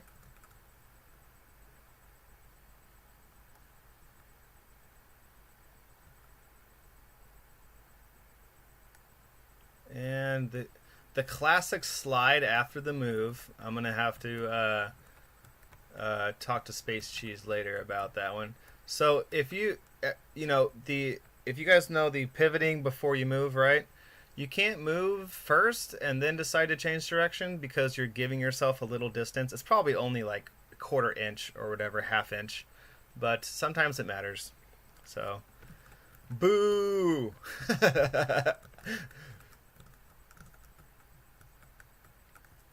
Probably doesn't have an effect. Hopefully, doesn't have an effect on the next sequence. But you should always pivot first. Okay, here comes the giant. No, he can pivot.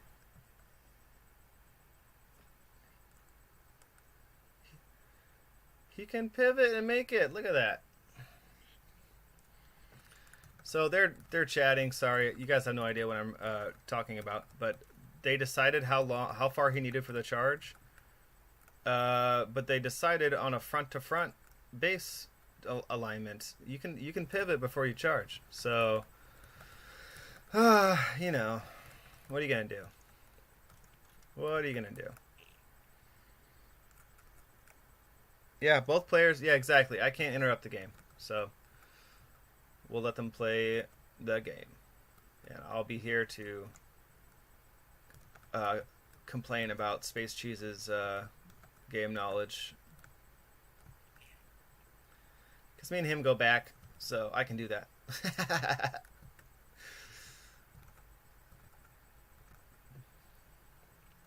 Okay, new round. They're doing their cards. The Eagle and Wolf stay where they're at. In that Stormco mercenary unit. Oh, it's just stressing me out with the whole wolf thing. Sorry, guys, if I'm ranting too much about it. Now it's Space Cheese and Free Folk to go first again. So yeah, another fainting maneuver might. Well, I don't know if he'll fit. Yeah, he can fit right there. He can't fit there, so he might not want to go there because the Outriders. Um, might not matter though if he can kill them, right? Steyr, that's what 2d3 plus 4. So it would be possible with a failed panic. But as we've seen so far in this game, Space Cheese likes to plan and line things up as much as possible. So, he's a very low risk, it seems like. So, he has the lead. He doesn't want to lose it. So why be risky, right? So why align on this side and let the Outriders charge you in the back? I don't see that coming, but you never know. Let's see what happens. Last round, turn 1.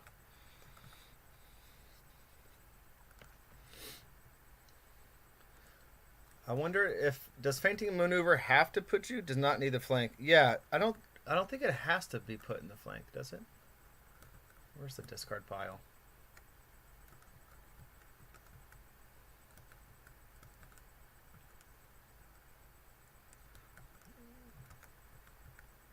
So Mance Raider is the first turn. He's taken the wealth zone to block it, is my guess.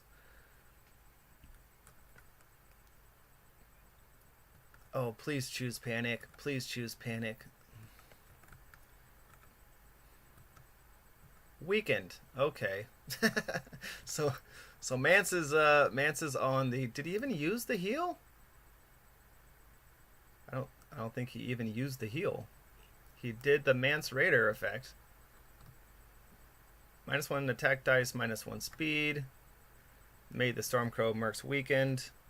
Where did the heal go? I don't think he used it. Oh, goofball. It's been a long game probably, so no worries. But yeah, he could have got rid of this weakened token and healed these guys up. Or something. Something.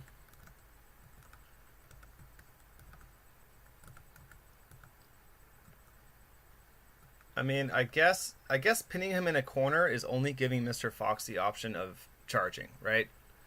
I guess that seems like what he's what he's waiting for is go ahead and hurt my giant more, which, oh, that's who he healed. He healed the giant. What is going on? Why would you heal the giant?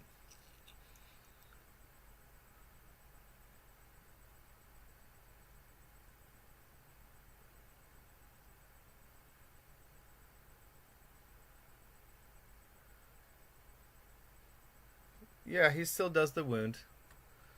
Mr.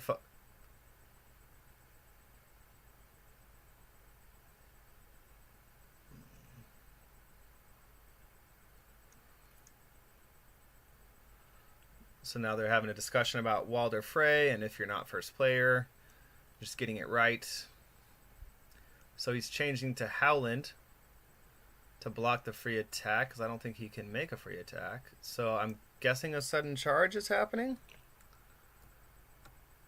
Howland is influencing the Raiders. No sudden charge. Okay. Egret. Crown Zone. Blocking Howland Reed.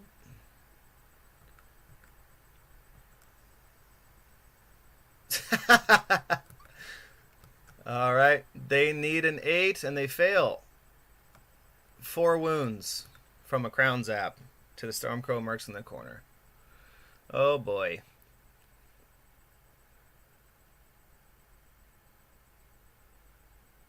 I mean, I'm not sure how Mr. Fox is going to pull this one out.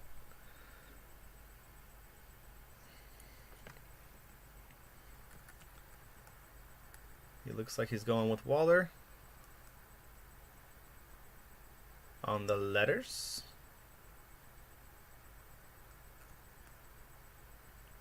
He's panicking the giant. And he's given the giant a wound.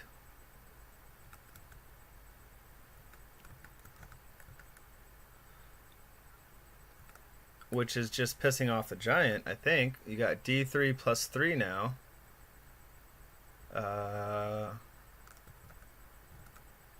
So he's going with Steyr first, of course. Does he have it? Does he have it is the question.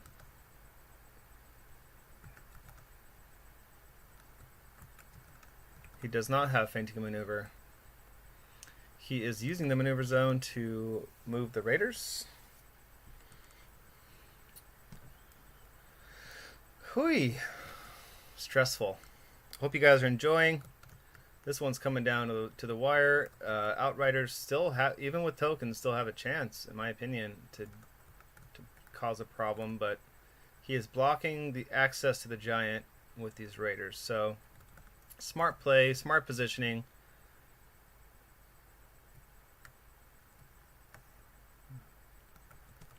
Steyr's going on the giant. Stormcrow Mercs are charging the giants. Attack charge dice somewhere. Will it be insult to injury? No, it's okay. Alright, let's see what these boys can do. Stormcrow Mercenaries. Weakened and vulnerable. Into a giant who is panicked.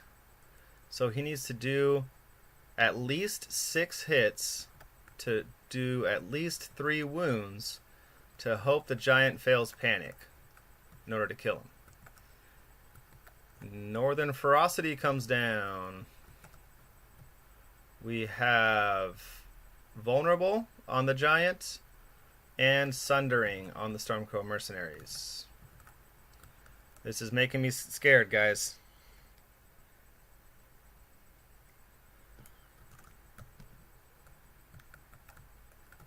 Okay, hitting on a 4+. He does 2 hits. and the weakened tokens being spent and only 1 hit. So everything is automatically blocked and morale is passed.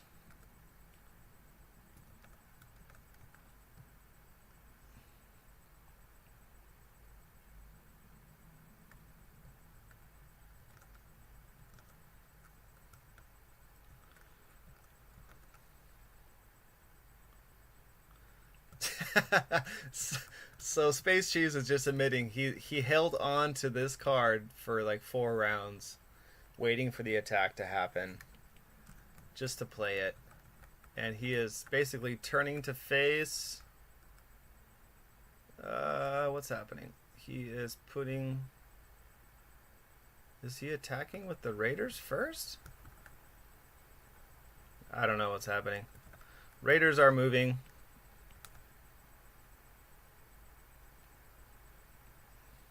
I don't know why. Don't know what's going on. He's trying to get in the rear. Yeah.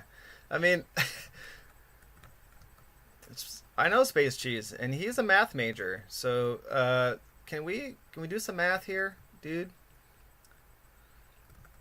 You got Steyr Giant with a wound on, bro. Like, get it done. Let's go.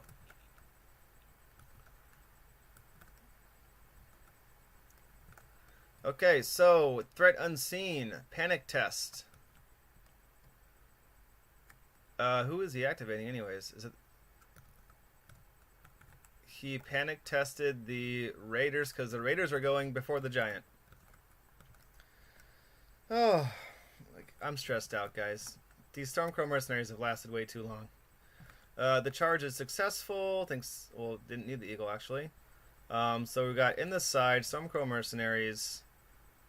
5 dice, weakened, hitting on 3s. Howland shouldn't be there because Egret came down. And group assault. I don't know, guys. I would have just moved the other raiders up. Yeah. Move the other raiders and block the... Yeah. Oh, well. Doesn't matter. Alright, so...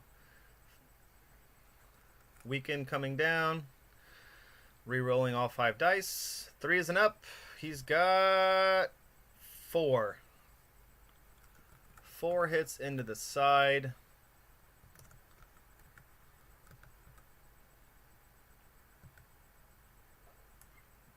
So they need 6s. Sorry, I missed the roll. 1 save. 3 dead. Nope, he's spinning the vulnerable. 4 dead. Are we going to see them die here? So, missing out on the extra point.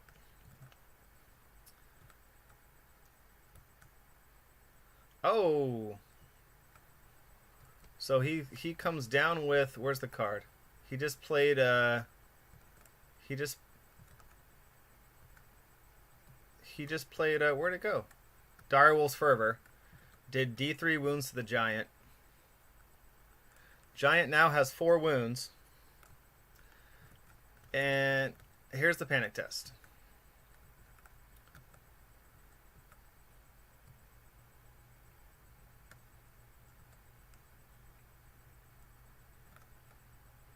Oh, wait a second. So this is a big misplay from Space Cheese here. We got Go Down fighting on the giant, and now Direwolf's Fervor. The giant might be gone. Oh my goodness. All because of the stupid wolf rule mix-up.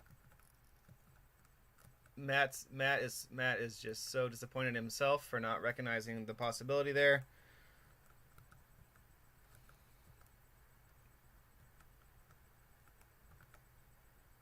No, it's not 4.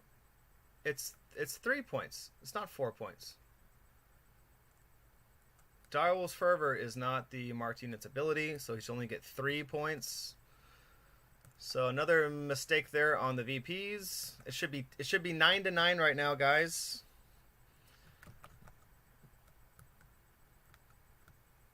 But that's what he gets for taking so long. I'm not even sad about it. I don't know if you guys are, but I mean, dude.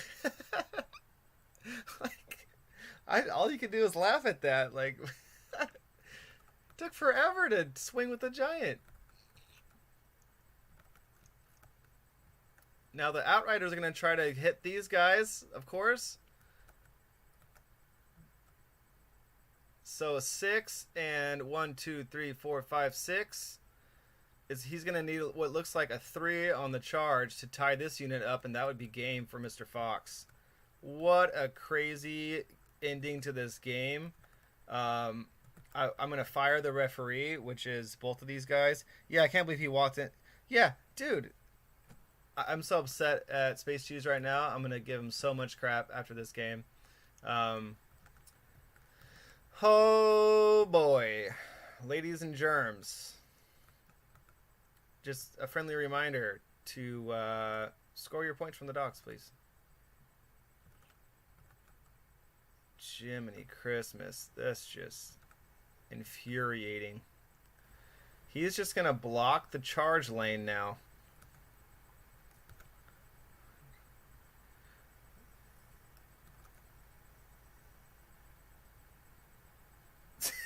He's trying to block the charge lane.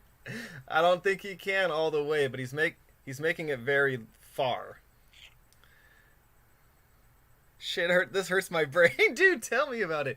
And now he can't charge. They're figuring it out right now. He can't charge. Oh my god, I can't watch anymore, guys. I can't watch. We're gonna have to do an interview. Stay tuned because this game is now over. Mr. Fox has won. Wow. Yeah, hurts my brain indeed. It hurts my heart. It hurts. Don't play with your food. Exactly, Mr. Machete. That's the quote of the day. Don't play with your food. The giant was hungry. You should have fed him. This is ridiculous.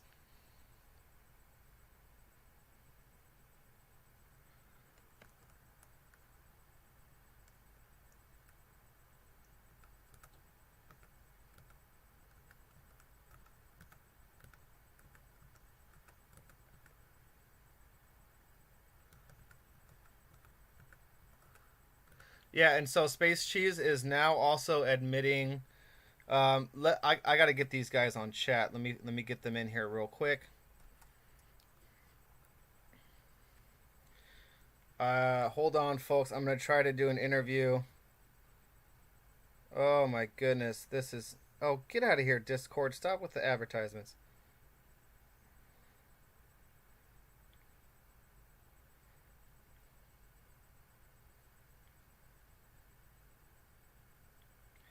Hey guys. Are you guys there? Hey, I'm gonna disconnect for just 1 second and then reconnect to your chat if we could have a quick interview. Is that okay? Cool. So I'll be right back because I have to get off of my phone and come back in on my laptop. 1 second.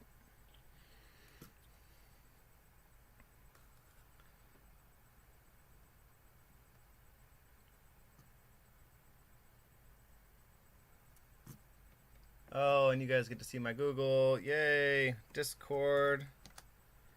Yeah, I was using my phone, guys. So this will just take a second when we get to hear all of their afterthoughts here, because that was quite a turn of events. My goodness. Let's get them in the chat. So we're going over here. We're going over here. We're going to join the chat. We're going to not be muted. Okay, I am back. We're going to go to my stream thing and put on desktop audio. Okay.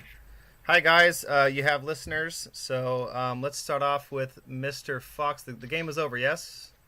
Yes. The game's official. Okay. Just making sure. All right. Mr. Fox, congratulations on the victory. What are your thoughts after the game?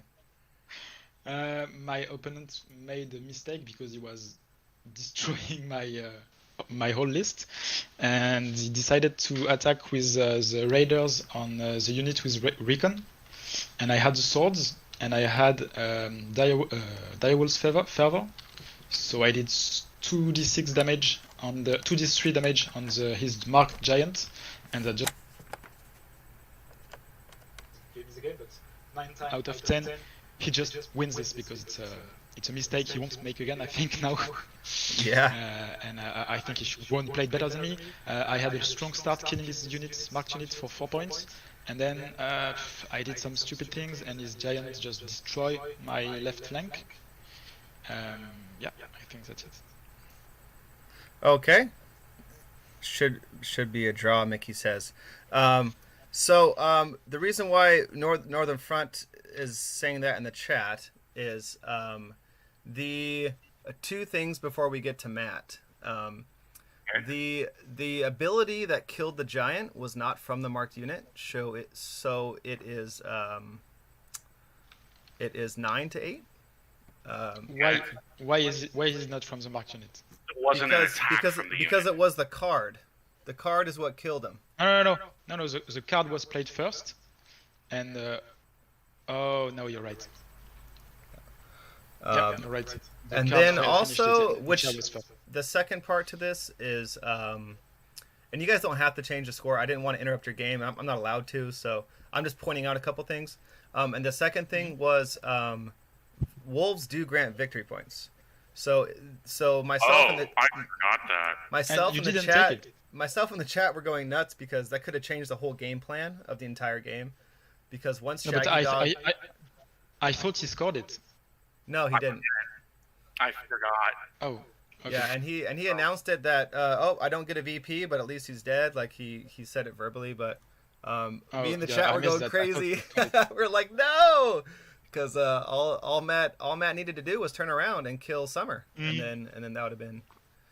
Oh yeah, but with the wolf killed, scoring 1 VP or not, I think his best course of action was to go back and kill Ghost. I was really scared of that. Kill Summer. Yeah. I would have done that 100% if I thought that dogs were worth points. So we ended up tying then, but still, I just, yeah.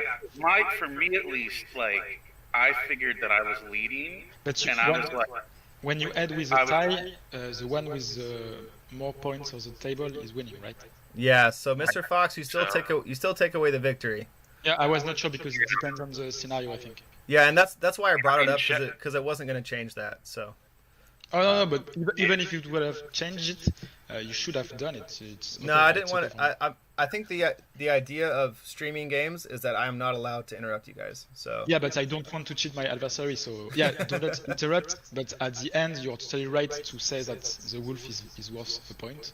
Gotcha. That, Okay. my ability didn't kill the unit. It's fair. All right. So now that we have that all figured out, Matt, what are your thoughts on the entire game? I figured that the first move definitely took me by surprise. I felt like I made a mistake. I was making my way back up, but at the very end, I figured that, everything's fine. I'm not just going to walk away because I find that to be unsportsmanlike just to run away. And I'm just like, well, I'm just going to go in. And I forgot that when he's controlling the swords, she deals extra damage and all that stuff. And I was like, oh, so the giant just basically vaporized. And Yep. took me entirely off guard. And I was like, I could have just walked away and had the win, but I chose not to. There you go. Well, thank you so much for letting me join you. Sorry, go ahead. Yeah, so it is what it is. So yeah, thank you so much for letting me join. Thank you very much. Thank you very much for the game. It was my only chance. I was keeping this card in my hand, trying to take the swords, even if it did nothing for me. And I was just hoping. All right, we're gonna let them keep talking, guys. You guys go ahead. I'm gonna get out of your chat. If you wanna report the score, I need to do some other things. Okay, yeah, no problem.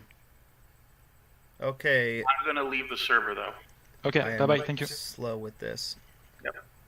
Okay. All right. Thanks everybody for tuning in. West Coast Bannermen here. We worked. It worked. The stream worked. We got to get 2 games in. Fantastic. Thanks for joining in, and have a great day or night or morning, wherever you are in the world. And look forward for another one. Hopefully a little bit better quality and maybe not so many mistakes. Matt, rubbing elbows. I'm gonna make fun of him later. He did good though. Thanks again. Later.